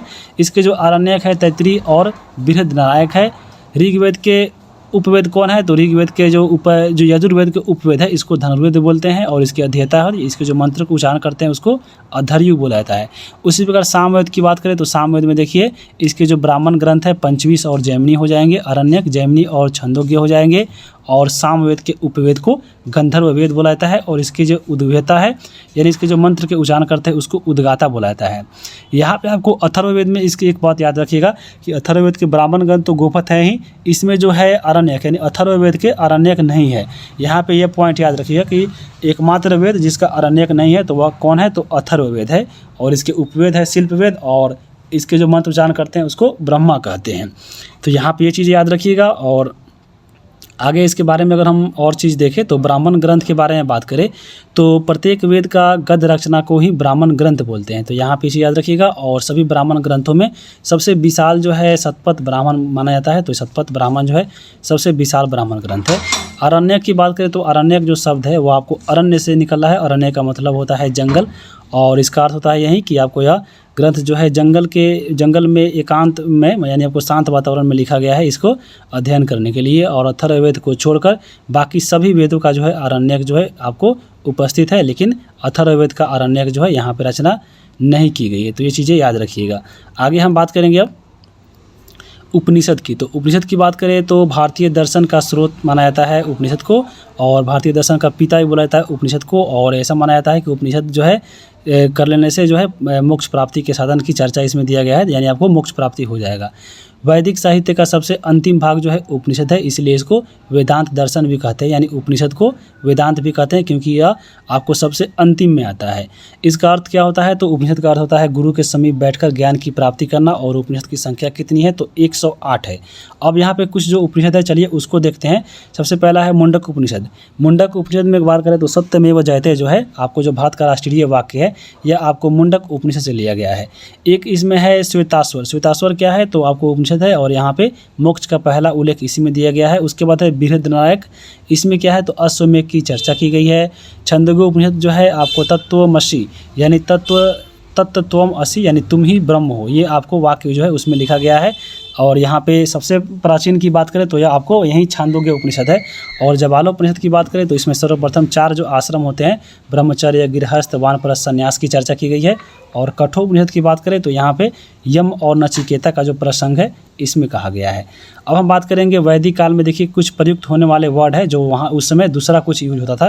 जैसे अगर हम बात करें अभी हम बोलते हैं राजा, तो राजा को उस समय गोप्ता बोलते थे। धनी व्यक्ति को गोमत, दूरी को बोलते हैं गयुति बोलते थे, समय को गोधली, अतिथि को गोहन, युद्ध को गविष्टि, पुत्री को उस समय दुहिता के नाम से जाना जाता था, गाय को अधन्या, बढ़ई के तक्षण। तो ये सब चीज़ें जो है आपको जो इम्पोर्टेंट है यहाँ पे आप देख सकते हैं। जैसे सीता को हल से बैनालिया बोलते थे, खिल्य जो है चरागाह होता था, अनाज की बात करें तो धन्य होता था। तो ये सब चीज़ें जो है आपको उस समय यूज होती थी। अगर हम बात करेंगे अब ऋग्वैदिक काल में, तो अभी ऊपर हम देखे हैं कि वैदिक काल को 2 भागों में बांट के पढ़ते हैं, और इसमें आपका पहला है ऋग्वैदिक काल। तो ऋग्वैदिक काल की बात करें तो ऋग्वैदिक काल को जो समय काल है 1500 से लेकर 1000 BC के माना जाता है। और ऋग्वैदिक काल में जो भौगोलिक स्थिति है, यानी आपको जो ऋग्वैदिक काल के जो आर्य रहते थे वह कहाँ रहते थे, चलिए इसको देखते हैं। तो आर्य लोग जो भारत में आए थे, तो अभी हम देखे हैं ऊपर आपको बताए हैं कि आपको पंजाब, हरियाणा, पाकिस्तान वाला क्षेत्र में ये लोग बस गए थे। और उसकी बोलता जाता है सप्त सिंधु प्रदेश।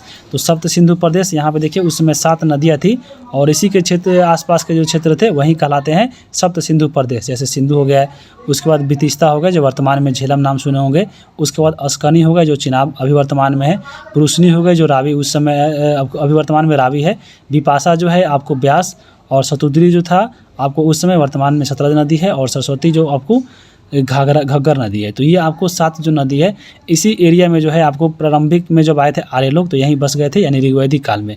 तो यहाँ पे आप देख भी सकते हैं, जैसे ये वाला आपको थोड़ा डार्क वाला दिख रहा होगा, ये आपको पड़ता है सप्त सिंधु प्रदेश। और सबसे पहले यहीं आके आपको जो आर्य बस गए थे, और जब यहीं पढ़ेगा उत्तर वैदिक काल तो धीरे धीरे आपको ये ऐसे ऐसे आकर ये बिहार में गंडक नदी तक ये आकर अब ये फैल गए थे। तो गंगा यमुना द्वाब के साथ ये लोग गंडक नदी तक आ चुके थे। तो ये आपको उत्तर वैदिक काल में पढ़ना है, इसी वीडियो में हम लोग आगे देखेंगे। आर्यों की बात करें तो आर्य जो थे आपको इनका 5 कबीला रहते थे, और 5 कबीला इनका जो है टोटल मिलकर पंचजन क्षेत्र कहलाता था, जो आपको आर्यों का 5 किलो का समूह था। तो यहाँ पे 5 कबीला कौन था, तो यहाँ पे देख सकते हैं द्रुह था, अनु था, पुरु था, तुअर्सु था और यदु था, और इसमें सबसे जो महान जन था वो आपको था पुरु। तो ये आपको पुरु हो गए। और ये जो आपको आर्य के 5 कबीले रहते थे साथ में, तो यहाँ पे इनमें हमेशा लड़ाइयाँ हुआ करती थी और इसमें अनार्य भी यहाँ पे सहारा लेते थे। जैसे मान लीजिए ये लोग पंजाब में जैसे आए आपको आर्य लोग, तो ऐसा नहीं है कि इसमें पहले से यहाँ पे लोग नहीं रहते थे। यहाँ पे जो भी लोग पहले से रह रहे थे, आपके जो विद्वान ये लोग नहीं मानते थे, इनका कहना था कि जो आर्य लोग थे बहुत बुद्धिमान थे, लेकिन जो यहाँ पे पहले जो लोग यहाँ से रह रहे थे वो अनार्य थे इनके अनुसार। तो यहाँ पे जो अनार्य लोग पहले यहाँ से रह रहे थे, इन्होंने भी इन दो यानी आपको जब पंच जनक्षेत्र यानी जितने भी आपको आर्य लोग थे, ये आपको पाँचों कबीला जब आपस में लड़ते रहते थे, तो यहाँ पे जो लोग अनार्य थे यानी जो पहले से लोग रह रहे थे, इन्होंने भी इस युद्ध में शामिल होते थे। और आर्यों का जो शासक वंश था, इसमें अगर हम बात करें तो भरत और त्रिशु, ये दो अगर हम बात करें तो इस दोनों कुल के आधार पे जो है आपको देश का नाम जो है भारतवर्ष पड़ा था, इसी आपका जो भरत है।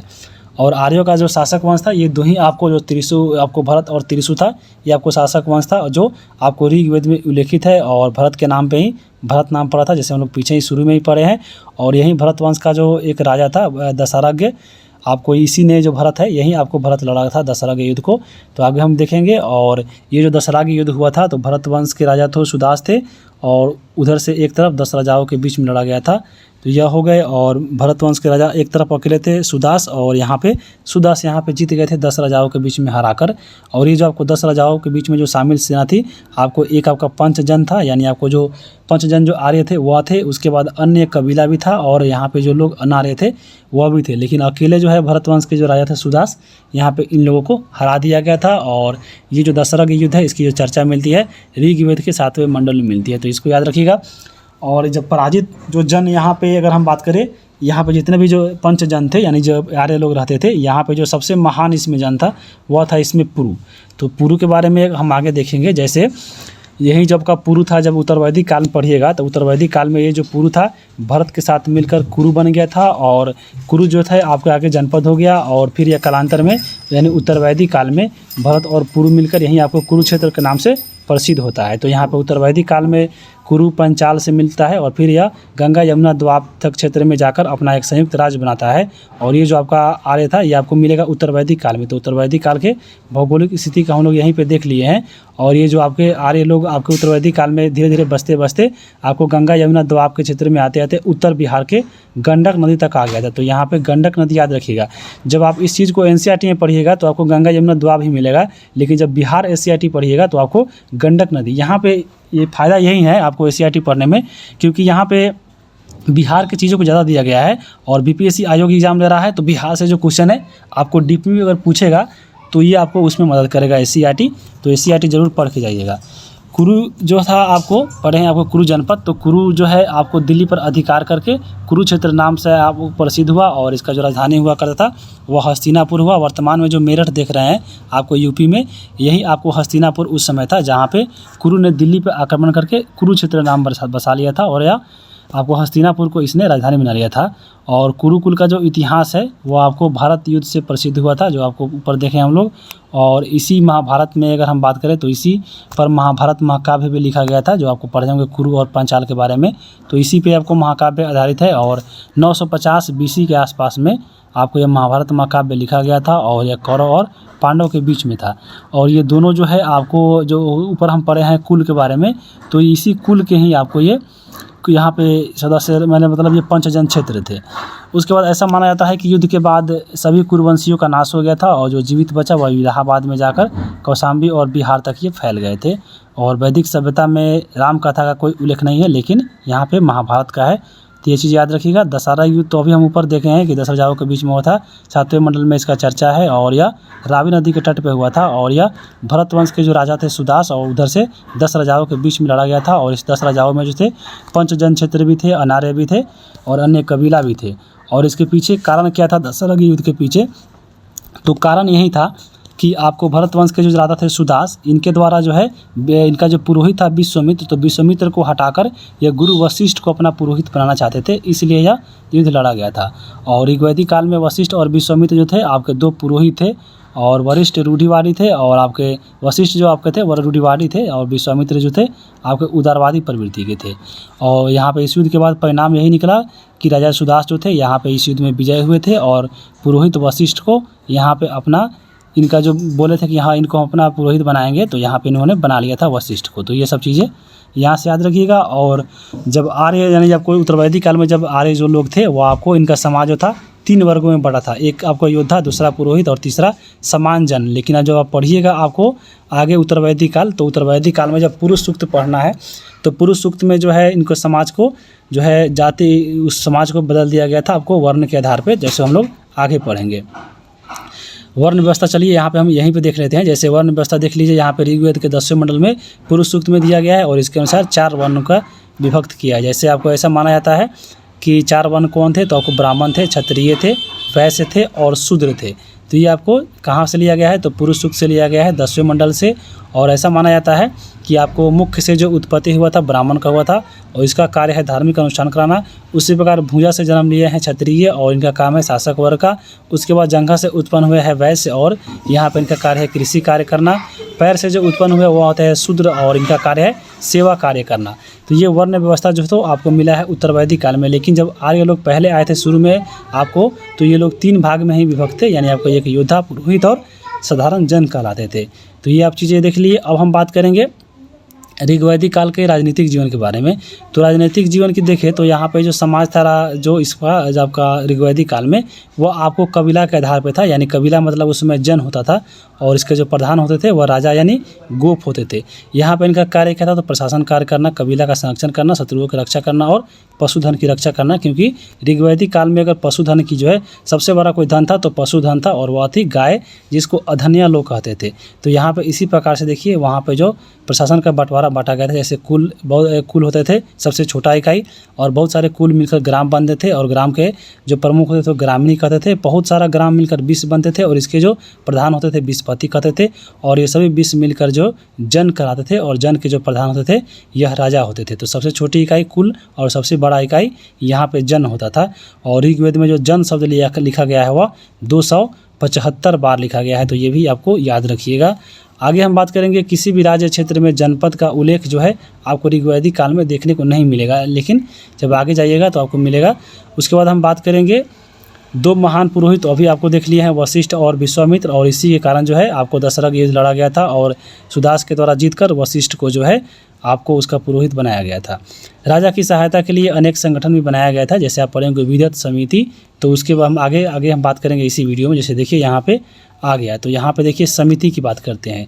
तो समिति की बात करें तो ऋग्वेद में जो है आपको समिति 9 बार उल्लेखित किया गया है। अथर्ववेद में समिति को प्रजापति की पुत्री कहा गया है। समिति में स्त्रियों का भी प्रवेश इसमें था, और कार्य जो है यहाँ पे इसका कार्य क्या था, तो राजा को सहयोग करना, और साधारण व्यक्तियों का भी इसमें प्रवेश जो है इसमें आना जाना रहता था। सभा की बात करें तो सभा क्या थी उस समय, तो ऋग्वेद में सभा का उल्लेख 8 बार है। इसमें स्त्री और पुरुष दोनों आते थे।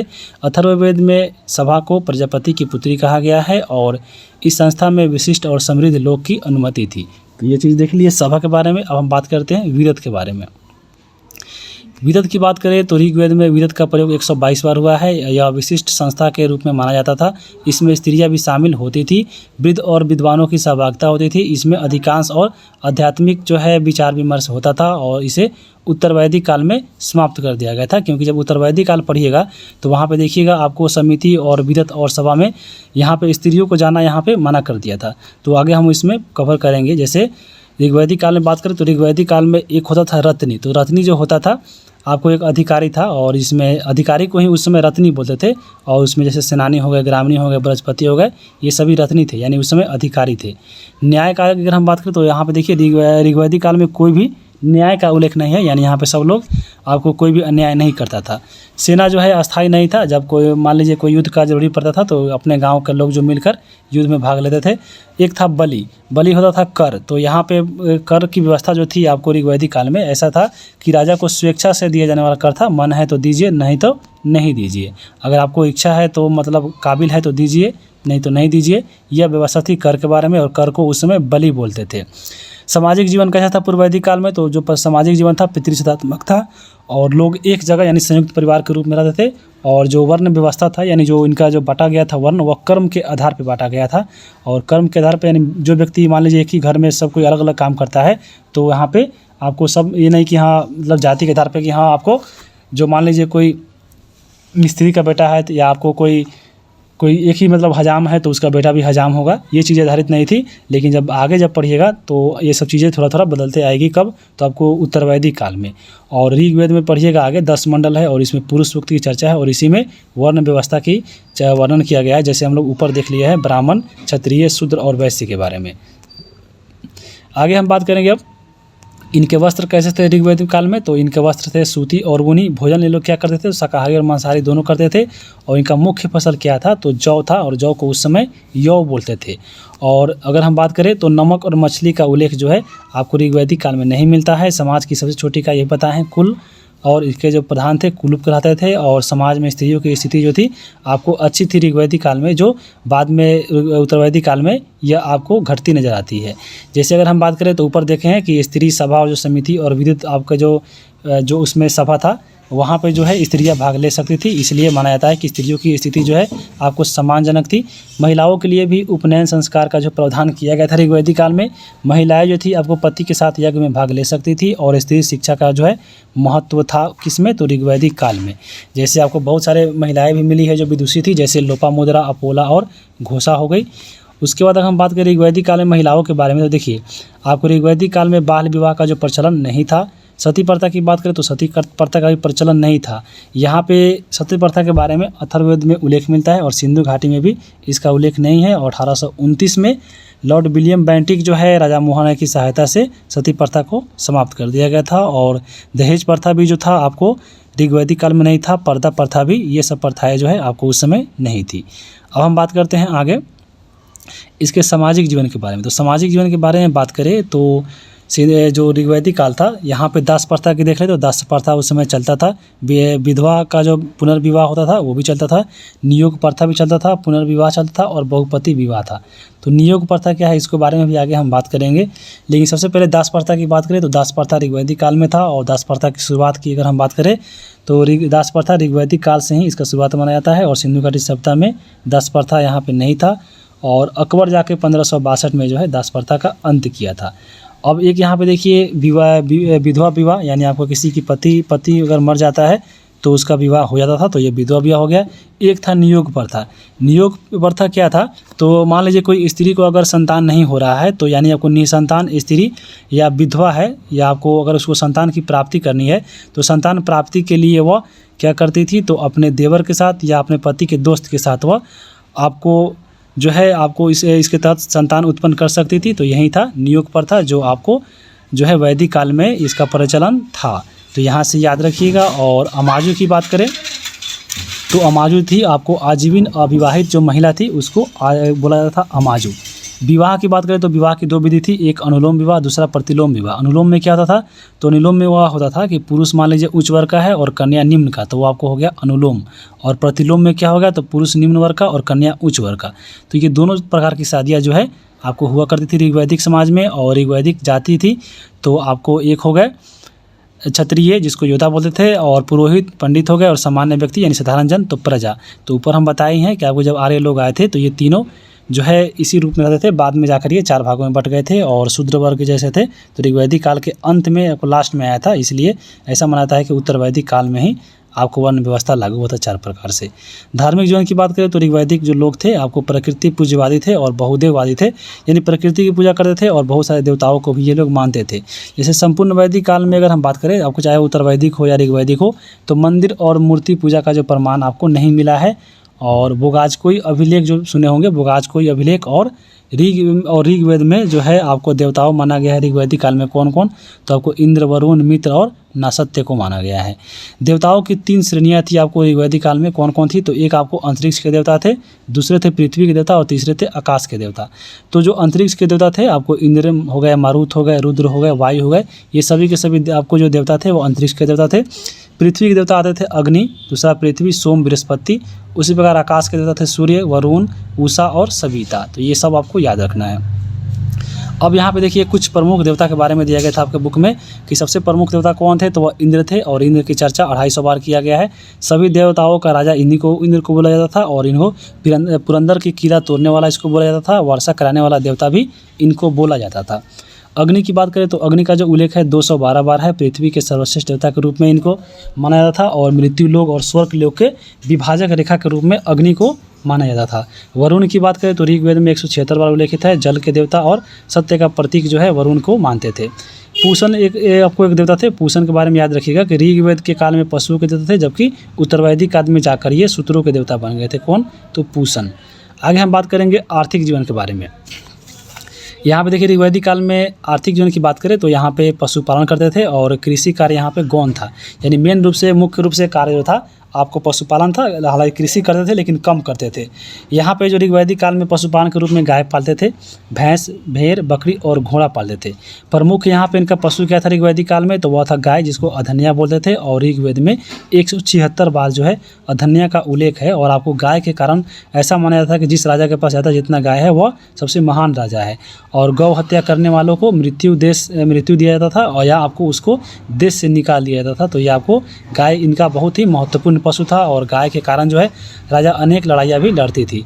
और उपयोगी पशु की बात करें तो आपको ऋग्वैदिक काल में जो उपयोगी पशु था वह घोड़ा था। और व्यवसाय जो इनका चलता था वो आपको कैसे चलता था, तो वस्तु विनिमय प्रणाली के आधार पर चलता था। और ऋग्वैदिक काल में एक धातु फेमस हुआ जिसको बोलते हैं अयस धातु। तो अयस जो धातु था वह अयस शब्द का प्रयोग तांबा या कांसा के प्रयोग में होता था। तो यह चीज़ें आपको याद रखिएगा। उसके बाद हम बात करेंगे ऋग्वेद कालीन जो नदियाँ है, जैसे यहाँ पे आप देख सकते हैं उस समय था, जैसे उस समय अगर हम बात करें तो कुंभा, जैसे काबुल अभी वर्तमान में है, वितिस्ता झेलम हो गया, असिकनी जिसको चिनाब बोलते हैं, पुरुषनी रावी हो गया, शत्रुघ्न सतलज और विपाशा ब्यास हो गया। सतनीरा जो है आपको गंडक नदी, दृष्टावती जो है घग्गर नदी, गोमती जो है गोमल, सिंधु अभी वर्तमान में सिंधु है, और सरस्वती जो है आपको घग्गर, सुषमा जो है सोहन। तो ये आपको ऋग्वैदिक कालीन कुछ नदियाँ थी, तो यहाँ पे आप इसको देख लीजिएगा। अब हम बात करते हैं उत्तरवैदिक काल की। उत्तरवैदिक काल की बात करें तो 1000 से लेकर 600 BC तक पढ़ना है। और उत्तरवैदिक काल में देखिए ऋग्वैदिक काल से बहुत सारा चेंज देखने को मिलेगा और वही आपके एग्जाम में पूछेगा। तो चलिए हम लोग इसको कवर करते हैं। अगर हम बात करें उत्तरवैदिक काल में तो देखिए उत्तरवैदिक काल में ही पता है कि पंजाब से जो आर्य लोग थे आपको वहाँ से चलकर गंगा यमुना दोआब में आ गए थे। और गंगा यमुना दोआब में अगर हम बात करें कहाँ थे तो आपको उत्तर प्रदेश और बिहार में फैल गए थे। और बिहार के कहाँ तक, तो बिहार के गंडक नदी तक ये आ चुके थे। और ये जो आपके उत्तरवैदिक काल में आपको जो भरत जनपद थे और भरत और पुरु मिलकर कुरु बन गए थे। और कुरु ने है दिल्ली पे आक्रमण करके कुरुक्षेत्र बना लिया था। और इसकी राजधानी कहाँ थी, तो मेरठ आपको हस्तिनापुर थी। और कुरु और पंचाल मिलकर कुरु पंचाल क्षेत्र बन गए थे, जो गंगा यमुना दोआब क्षेत्र में ये लोग रहते थे। ये सभी के सभी आपको उत्तरवैदिक काल की कहानी है। जैसे यहाँ पे आप देख सकते हैं ये आपको पूर्ववैदिक काल में, यानी आपको ऋग्वैदिक काल में थे और धीरे धीरे आपको ये बसते बसते ये ऋग्वैदिक काल में आपको यहाँ पे उत्तरवैदिक काल में ये धीरे धीरे यहाँ पे आ गए थे। तो यहाँ से उत्तरवैदिक काल के बारे में हम लोग देख रहे हैं। उत्तरवैदिक काल में देखिए राजनीतिक जीवन यहाँ पे कैसा हो गया था। तो शुरू में हम लोग पढ़े थे कि जो आपका ऋग्वैदिक काल था वहाँ पे जो सबसे छोटा इकाई था जन, लेकिन जन यहाँ पे धीरे धीरे बढ़ गया था और वहाँ पे जनपद का रूप जो है यहाँ पे लेना शुरू हो गए थे। जैसे भरत और पुरु मिलकर कुरुक्षेत्र बना लिया था और तुवरसु और कृवि मिलकर पंचाल जनपद बना लिया था। तो ऐसे ऐसे मिलकर जो है जनपद का निर्माण होने लगा था। और वही चैप्टर अगर आगे आप देखिएगा जो अगला चैप्टर है 6ठा या 7वां, उसमें आपको महाजनपद के बारे में पढ़ना है। उसके बाद देखिए इसमें दिया गया था कि राष्ट्र प्रदेश क्षेत्र जो आप नाम सुनते हैं सबसे पहली बार आपको जो है उत्तरवैदिक काल में ही देखने को मिलता है। जैसे आपको जनपद का जो रूप लिया बड़ा होकर आपको प्रदेश कहलाता था, क्षेत्र कहलाता था और सबसे बड़ा आपको यहीं प्रचलन में आया था। और इसमें देखिए राजा का महत्व यहाँ पे बढ़ गया था। उत्तरवैदिक काल में राजा की शक्ति में वृद्धि हो गई थी। राजा का पद यहाँ पे वंशानुगत हो गया। बलि कर यहाँ पे देखिए नियमित कर दिया गया था। पहले हम लोग इच्छा से देते थे, अब यहाँ पे नियमित रूप से देना ही है। सेना जो है अस्थायी व्यवस्था आपको उसमें भी नहीं था, यानी ऋग्वैदिक में भी नहीं था और उत्तरवैदिक में भी नहीं था। अगर हम बात करेंगे आपके बुक में देखिए दिया गया था कुछ यज्ञों के बारे में। जैसे पहला था राजसूय यज्ञ। राजसूय यज्ञ क्या होता है, तो इसका शाब्दिक अर्थ होता है राजकीय संस्कार, यानी राजकीय संस्कार के लिए राजसूय यज्ञ कराया जाता था। और इसका सबसे पहले बार उल्लेख किया गया ऐत्रेय ब्राह्मण में और ये आपको 1 साल तक चलता था। और इसमें राजा का राज्याभिषेक जो है आपको राजसूय युग में होता था। एक होता था अश्वमेघ यज्ञ। यह जो यज्ञ था आपको इसका अर्थ था शाब्दिक अर्थ घोड़े की बलि। और यहाँ पे इसमें संबंधित राज्य विस्तार हेतु किया जाता था और इसका जो समय था 1 साल के लिए यह आपको अश्वमेध यज्ञ जो है होता था। वाजपेयी यज्ञ की बात करें तो इसका शाब्दिक अर्थ होता है शक्ति का पान और इसका जो संबंधित है वह शौर्य प्रदर्शन के लिए और प्रजा के मनोरंजन के लिए यह वाजपेयी यज्ञ होता था और यह 17 दिनों तक चलता था। तो यहाँ पे आप देख लीजिए। अब हम बात करेंगे उत्तरवैदिक काल में जो है यहाँ पे सामाजिक जीवन कैसा हो गया था। तो यहाँ पे परिवार का जो है आकार यहाँ पे बढ़ गया था और इसमें अगर हम बात करें तो सामाजिक जो जीवन था यहाँ पे गोत्र शब्द की संकल्पना जो है इसी काल में हो गई थी। यहाँ पे गोत्र शब्द का अर्थ क्या है तो एक ही वंशावली या आपके गोत्र के लोग। वर्ण व्यवस्था का यहाँ पे जन्म हो गया था, यानी जो वर्ण व्यवस्था था वो जन्म के आधार पे हो गया था। जैसे ब्राह्मण का जो बेटा ब्राह्मण कहलाएगा, क्षत्रिय का क्षत्रिय, वैश्य का वैश्य और शूद्र का शूद्र। यानी कोई ब्राह्मण में जन्म लेता है तो पूजा पाठ ही कराएगा, क्षत्रिय अगर जन्म लेता है तो हमेशा राजकाज देखेगा।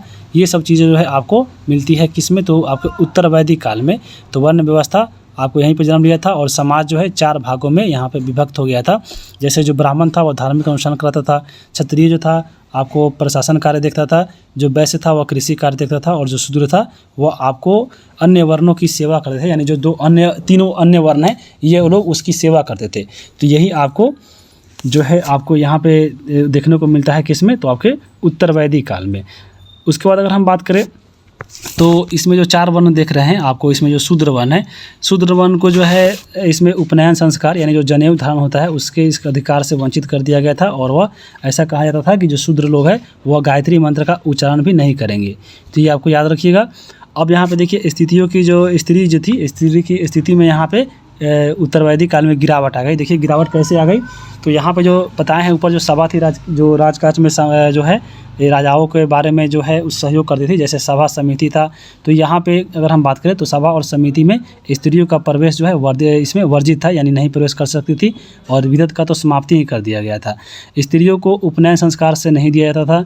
पर्दा प्रथा की शुरुआत हो गई थी। अथर्ववेद में कन्या के जन्म की निंदा की गई है और ऐत्रेय ब्राह्मण में कन्या को चिंता का कारण बताया गया है और शतपथ ब्राह्मण में पत्नी को अर्धांगिनी कहा गया है। तो ऐसा ये सब चीज़ें कहने से जो है स्त्रियों के जो है स्थिति में गिरावट देखने को मिलता है किसमें तो आपके उत्तरवैदिक काल में। उत्तरवैदिक काल में देखिए सामाजिक जीवन की बात करें तो यहाँ पे 4 आश्रम व्यवस्था की शुरुआत हुई थी और इसका जो उल्लेख मिलता है जवालोपनिषद से मिलता है। जैसे ब्रह्मचर्य हो गए, गृहस्थ हो गए, वानप्रस्थ हो गए और संन्यास हो गए। तो यहाँ पे संबंधित भी देख सकते हैं। जैसे ब्रह्मचर्य जो था वह 0 से 25 वर्ष तक था जिसमें ज्ञान की प्राप्ति करना है।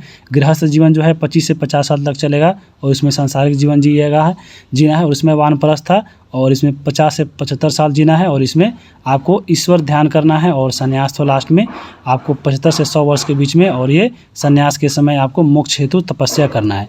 तो ये आपको उस समय जो है चीज़ें चलती थी, वर्तमान में नहीं चलती है। उसके बाद हम बात करें गृहस्थ आश्रम को सभी आश्रमों से श्रेष्ठ माना गया है इसमें, तो बहुत इंपॉर्टेंट है क्योंकि इसमें सांसारिक जीवन जीते हैं। उसके बाद हम बात करेंगे इसमें गृहस्थ जो है आर्य पंच महायज्ञ का अनुष्ठान करते थे। जितने भी गृहस्थ के लोग थे आपको जो जितने भी गृहस्थ आर्य थे वो 5 महायज्ञ करते थे। तो ये भी आपको उसमें होता था।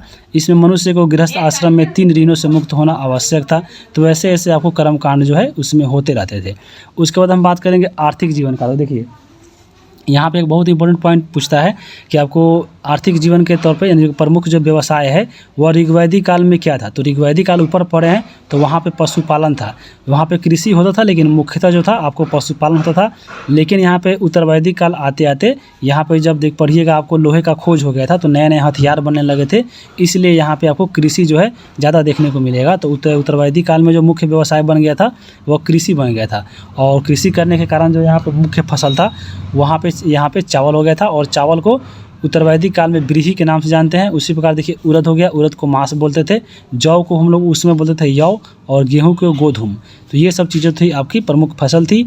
और 1000 के आसपास जो है लोहे का यहाँ पे प्रयोग शुरू हो गया था और लोहे को जो है कृष्ण अयस और लौह अयस के नाम से भी जानते थे। और इसका साक्ष्य कहाँ मिला है तो उत्तर प्रदेश के एटा जिला और अतरंजी खेड़ा में जो है लोहे का साक्ष्य मिला है। तो यह बहुत इंपॉर्टेंट है। लोहे से बने औजार और उपकरण से कृषि में सहायता मिलने हुआ। और उसके बाद देखिए चावल, नमक और मछली की बात करें तो यहाँ पे जो है इसका ज्ञान जो है उत्तर वैदिक काल को लोगों को हो चुका था। और बर्तन इसमें कैसा था, तो बर्तन जो है चित्रित, धूसर और मृतदांड जो है प्रयोग होता था किसमें, तो उत्तर वैदिक काल में। इनके धार्मिक जीवन के बारे में बात करें तो यहाँ पे देखिए धार्मिक जीवन में उत्तर वैदिक काल में आते आते यज्ञ और कर्मकांड यहाँ पे बहुत तेज़ी से बढ़ गया। प्रमुख देवता जो है यहाँ पे प्रजापति हो गए जो ब्रह्मा का नाम से जाने जाते हैं। उसके बाद शिव जो रुद्र है, नारायण और विष्णु हो गए। विष्णु की बात करें तो विष्णु जो थे पोषण और रक्षक के देवता थे। आपको रुद्र भगवान पशुओं को देवता थे, वरुण जल देवता थे और पूषण जो थे पशुओं को देवता थे। ऋग्वैदिक काल में पढ़े हैं कि ऋग्वैदिक काल में जो पूषण थे वह आपको शूद्र के देवता थे। तो ये चीज़ें आपको याद रखिएगा। अब हम बात करेंगे उत्तर वैदिक काल में देखिए 6 दर्शन का उदय हुआ था। और जब पढ़ते हैं 6 दर्शन, जैसे आपको सांख्य दर्शन हो गए जिसके प्रतिपादक थे कपिल मुनि, योग दर्शन पतंजलि, न्याय दर्शन अक्षतपाद गौतम हो गए, वैशेषिक दर्शन कनाद का है, पूर्व मीमांसा जैमिनी हो गया, उत्तर मीमांसा बदरायन हो गया। तो ये सब भी चर्चा जो की गई है वो कहाँ पे, तो उत्तर वैदिक काल में ही हुई है। तो ये अब देख लिए। अब यहाँ पे देखिए कुछ वैदिक काल के जो स्थल है आपके एग्जाम में पूछता है, चलिए इसको देखते हैं। तो यहाँ पे आप देख रहे होंगे कि सबसे पहले हम बात करते हैं इंद्रप्रस्थ का, जो आपका दिल्ली है वर्तमान में। इंद्रप्रस्थ यहाँ पे था। और अगर हम बात करें सबसे ज़्यादा उत्तर वैदिक काल के जो स्थल है वो आपको उत्तर प्रदेश से मिले हैं। तो यहाँ पे उत्तर प्रदेश देख लीजिएगा कौन कौन सा स्थल है। देखिए अहिछत्र हो गए, कौशाम्बी, कपिली, पंचाल, बाटेश्वर, जखेरा, गढ़मुक्तेश्वर, हस्तिनापुर, मेरठ और अतरंजी खेरा। तो ये आपको उत्तर वैदिक काल के स्थल सबसे ज़्यादा यहीं पे मिले हैं। उसके बाद देखिए आपको पंजाब में एक जगह मिला था कटपालन, तो यहाँ पे पंजाब में हो गए। और उत्तर आपको वैदिक काल का एक और जगह मिलता है आपको पाकिस्तान में, वो आपको है कौन, तो घालीगई। तो ये चीज़ें आपको याद रखिएगा। उसके बाद अगर हम बात करेंगे देखिए हरियाणा में कुरुक्षेत्र और भगवानपुर मिले। उसके बाद देखिए महाराष्ट्र में पंचवटी मिले और इधर कर्नाटक में आपको किष्किंधा। तो ये आपको कुछ वैदिक कालीन स्थल थे। तो यहाँ पे आप इसको ज़रूर देख लीजिएगा। अब यहाँ पे देखिए हड़प्पा काल और वैदिक काल में थोड़ा अंतर भी जाना जरूरी है, क्योंकि हड़प्पा आज पढ़े हैं और हम वैदिक आज ही पढ़े हैं। तो यहाँ पे थोड़ा कन्फ्यूजन होगा और एग्जाम में क्वेश्चन पूछेगा, क्योंकि जब 5 ऑप्शन है तो कन्फ्यूजन होना लाजमी है। चलिए इसको देखते हैं। हड़प्पा सभ्यता कैसी थी, तो नगरीय थी। और जो वैदिक सभ्यता थी वह ग्रामीण थी। और जब देखिए हड़प्पा सभ्यता की बात करें तो हड़प्पा सभ्यता देखिए जब नगरीय थी तो यहाँ पे पक्की ईंटों का भवन मिला था, घोड़े से ये लोग अपरिचित थे। लेकिन वैदिक काल में देखिएगा तो ग्रामीण सभ्यता थी, तो यहाँ पे घास और बांस के वन मिले थे और ये लोग घोड़ा से आपको पालते थे। उसके बाद हम बात करेंगे वैदिक में, तो देखिए वैदिक काल में जो है देवताओं की प्रधानता यहाँ पे बढ़ गई थी। देखें जैसे उत्तर वैदिक काल आते आते यहाँ पे राजतंत्रात्मक व्यवस्था थी, हाथी और बाघ का यहाँ पे उल्लेख नहीं है। समाज जो था आपको पितृसत्तात्मक था, संयुक्त परिवार का व्यवस्था था और लोग जो है यज्ञ कर्म कांड में ज़्यादा विश्वास रखते थे और इनका पवित्र पशु गाय था। और जन्म आधारित जो है यहाँ पे वन व्यवस्था बन गया था और इंद्र और वरुण की स्तुति यहाँ पे यानी लोग पूछते थे। जब वैसे ही अगर हम बात करें हड़प्पा सभ्यता में, तो हड़प्पा सभ्यता में देखे ले यहाँ पे कि यहाँ पे घोड़ों से तो लोग अपरिचित थे ही। उसके बाद देवियों की प्रधानता यहाँ पे ज़्यादा थी, यानी आपको जैसे मातृदेवी की देखे हैं यहाँ पे गणतात्मक व्यवस्था थी। मुहर पर यहाँ पे लोग हाथी का फिगर बना हुआ था। मातृसत्तात्मक प्रधानता थी और संयुक्त परिवार के ये लोग अपरिचित थे, यानी आपको जो हिंदू सभ्यता के लोग थे वो एक जगह नहीं रह सकते थे, यानी आपको एक परिवार में ये लोग नहीं रहते थे। मूर्ति पूजा का प्रचलन था यहाँ पे, पवित्र पशु यहाँ पे बैल था और वर्ण व्यवस्था का यहाँ पे अभाव था और मातृदेवी और शिव का जो पूजा है यहाँ पे होता था। तो ये आपको दोनों में अंतर देख लिए। अब आपके बुक में दिया गया था इनाम गांव के बारे में। तो इनाम गांव क्या है,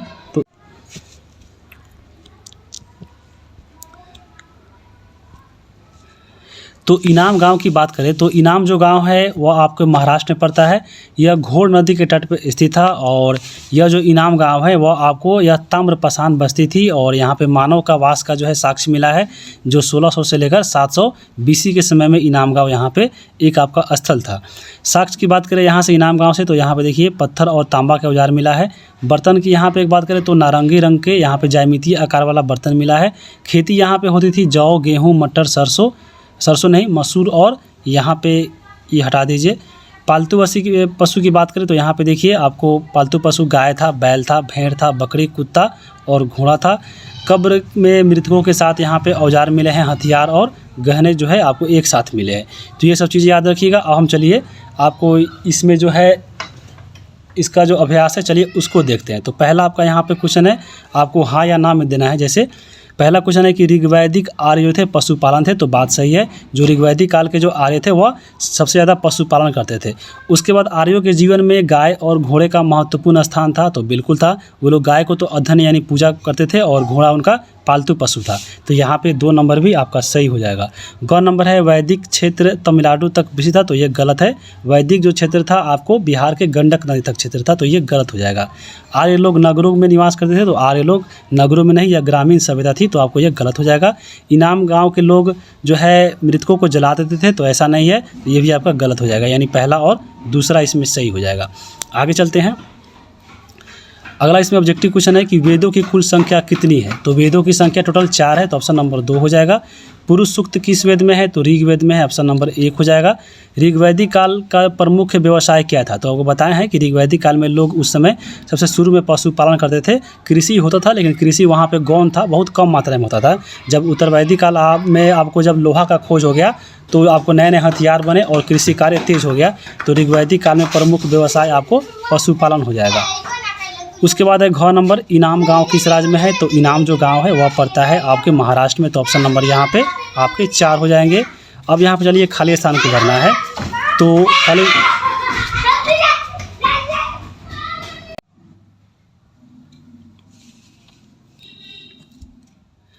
तो 2 नंबर में खाली स्थान भरना है। चलिए इसको हम भरते हैं। सबसे पहला है क कि आर्यों का विस्तार बिहार के खाली स्थान नदी तक हुआ था। तो बताया है कि आर्य का जो विस्तार है वह बिहार के गंडक नदी तक हुआ था, तो यहाँ पे आप गंडक भर दीजिए। सबसे प्राचीन वेद कौन है, तो आपको बताया है कि सबसे प्राचीन वेद है ऋग्वेद, तो आपको ऋग्वेद यहाँ पे हो जाएगा। ऋग्वैदिक आर्य खालिस्तान अनाज पैदा करते थे, तो यहाँ पे देखिए ऋग्वैदिक जो आर्य थे वो तो सबसे ज़्यादा पशुपालन करते थे, कृषि भी करते थे, लेकिन कृषि गौण था, तो यहाँ पे कम अनाज पैदा करते थे, तो यहाँ पे आप कम भर सकते हैं, तो यानी गौण भी भर सकते हैं। इनाम गांव जो है बस्ती थी, तो इनाम गांव कैसी थी, तो आपको ताम्रपाषाण वाली बस्ती थी, तो ताम्रपाषाण यहाँ पे भर दीजिए।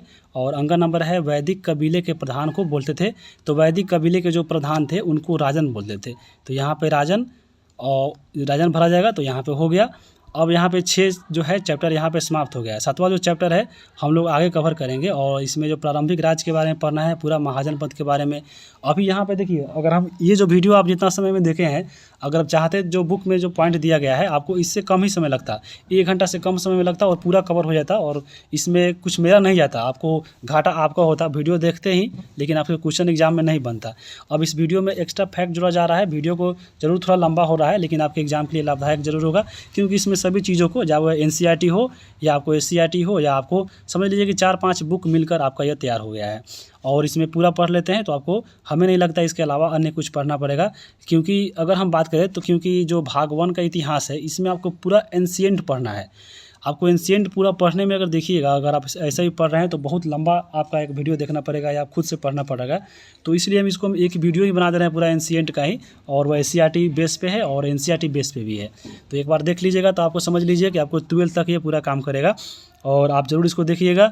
और इसके बाद में जो है पार्ट 2 ज़रूर आएगा, पार्ट 2 कल या परसों आपको कल ही मिल जाएगा, तो पार्ट 2 कल आपको देख लीजिएगा। और इसमें क्योंकि एक पार्ट में करना बहुत मुश्किल हो जाता, क्योंकि आगे हम इसमें पूरा महाजनपद पढ़ना है, उसके बाद जैन और बौद्ध को भी पढ़ना है, उसके बाद मौर्य साम्राज्य पढ़ना है, मौर्य साम्राज्य के बाद पूरा आपको हर्षवर्धन पूरा पढ़ना है, पुष्यभूति वंश, गुप्त साम्राज्य पढ़ना है, तो बहुत लंबा हो जाएगा वीडियो। इसलिए हम वीडियो को यहीं पे यानी इसको 2 पार्ट में बांट रहे हैं। तो वीडियो कैसा लगा कमेंट करके बताइए। चैनल पर नए हैं तो सब्सक्राइब कर लीजिए। चैनल पर नए बने रहने के लिए आप सभी को बहुत बहुत धन्यवाद।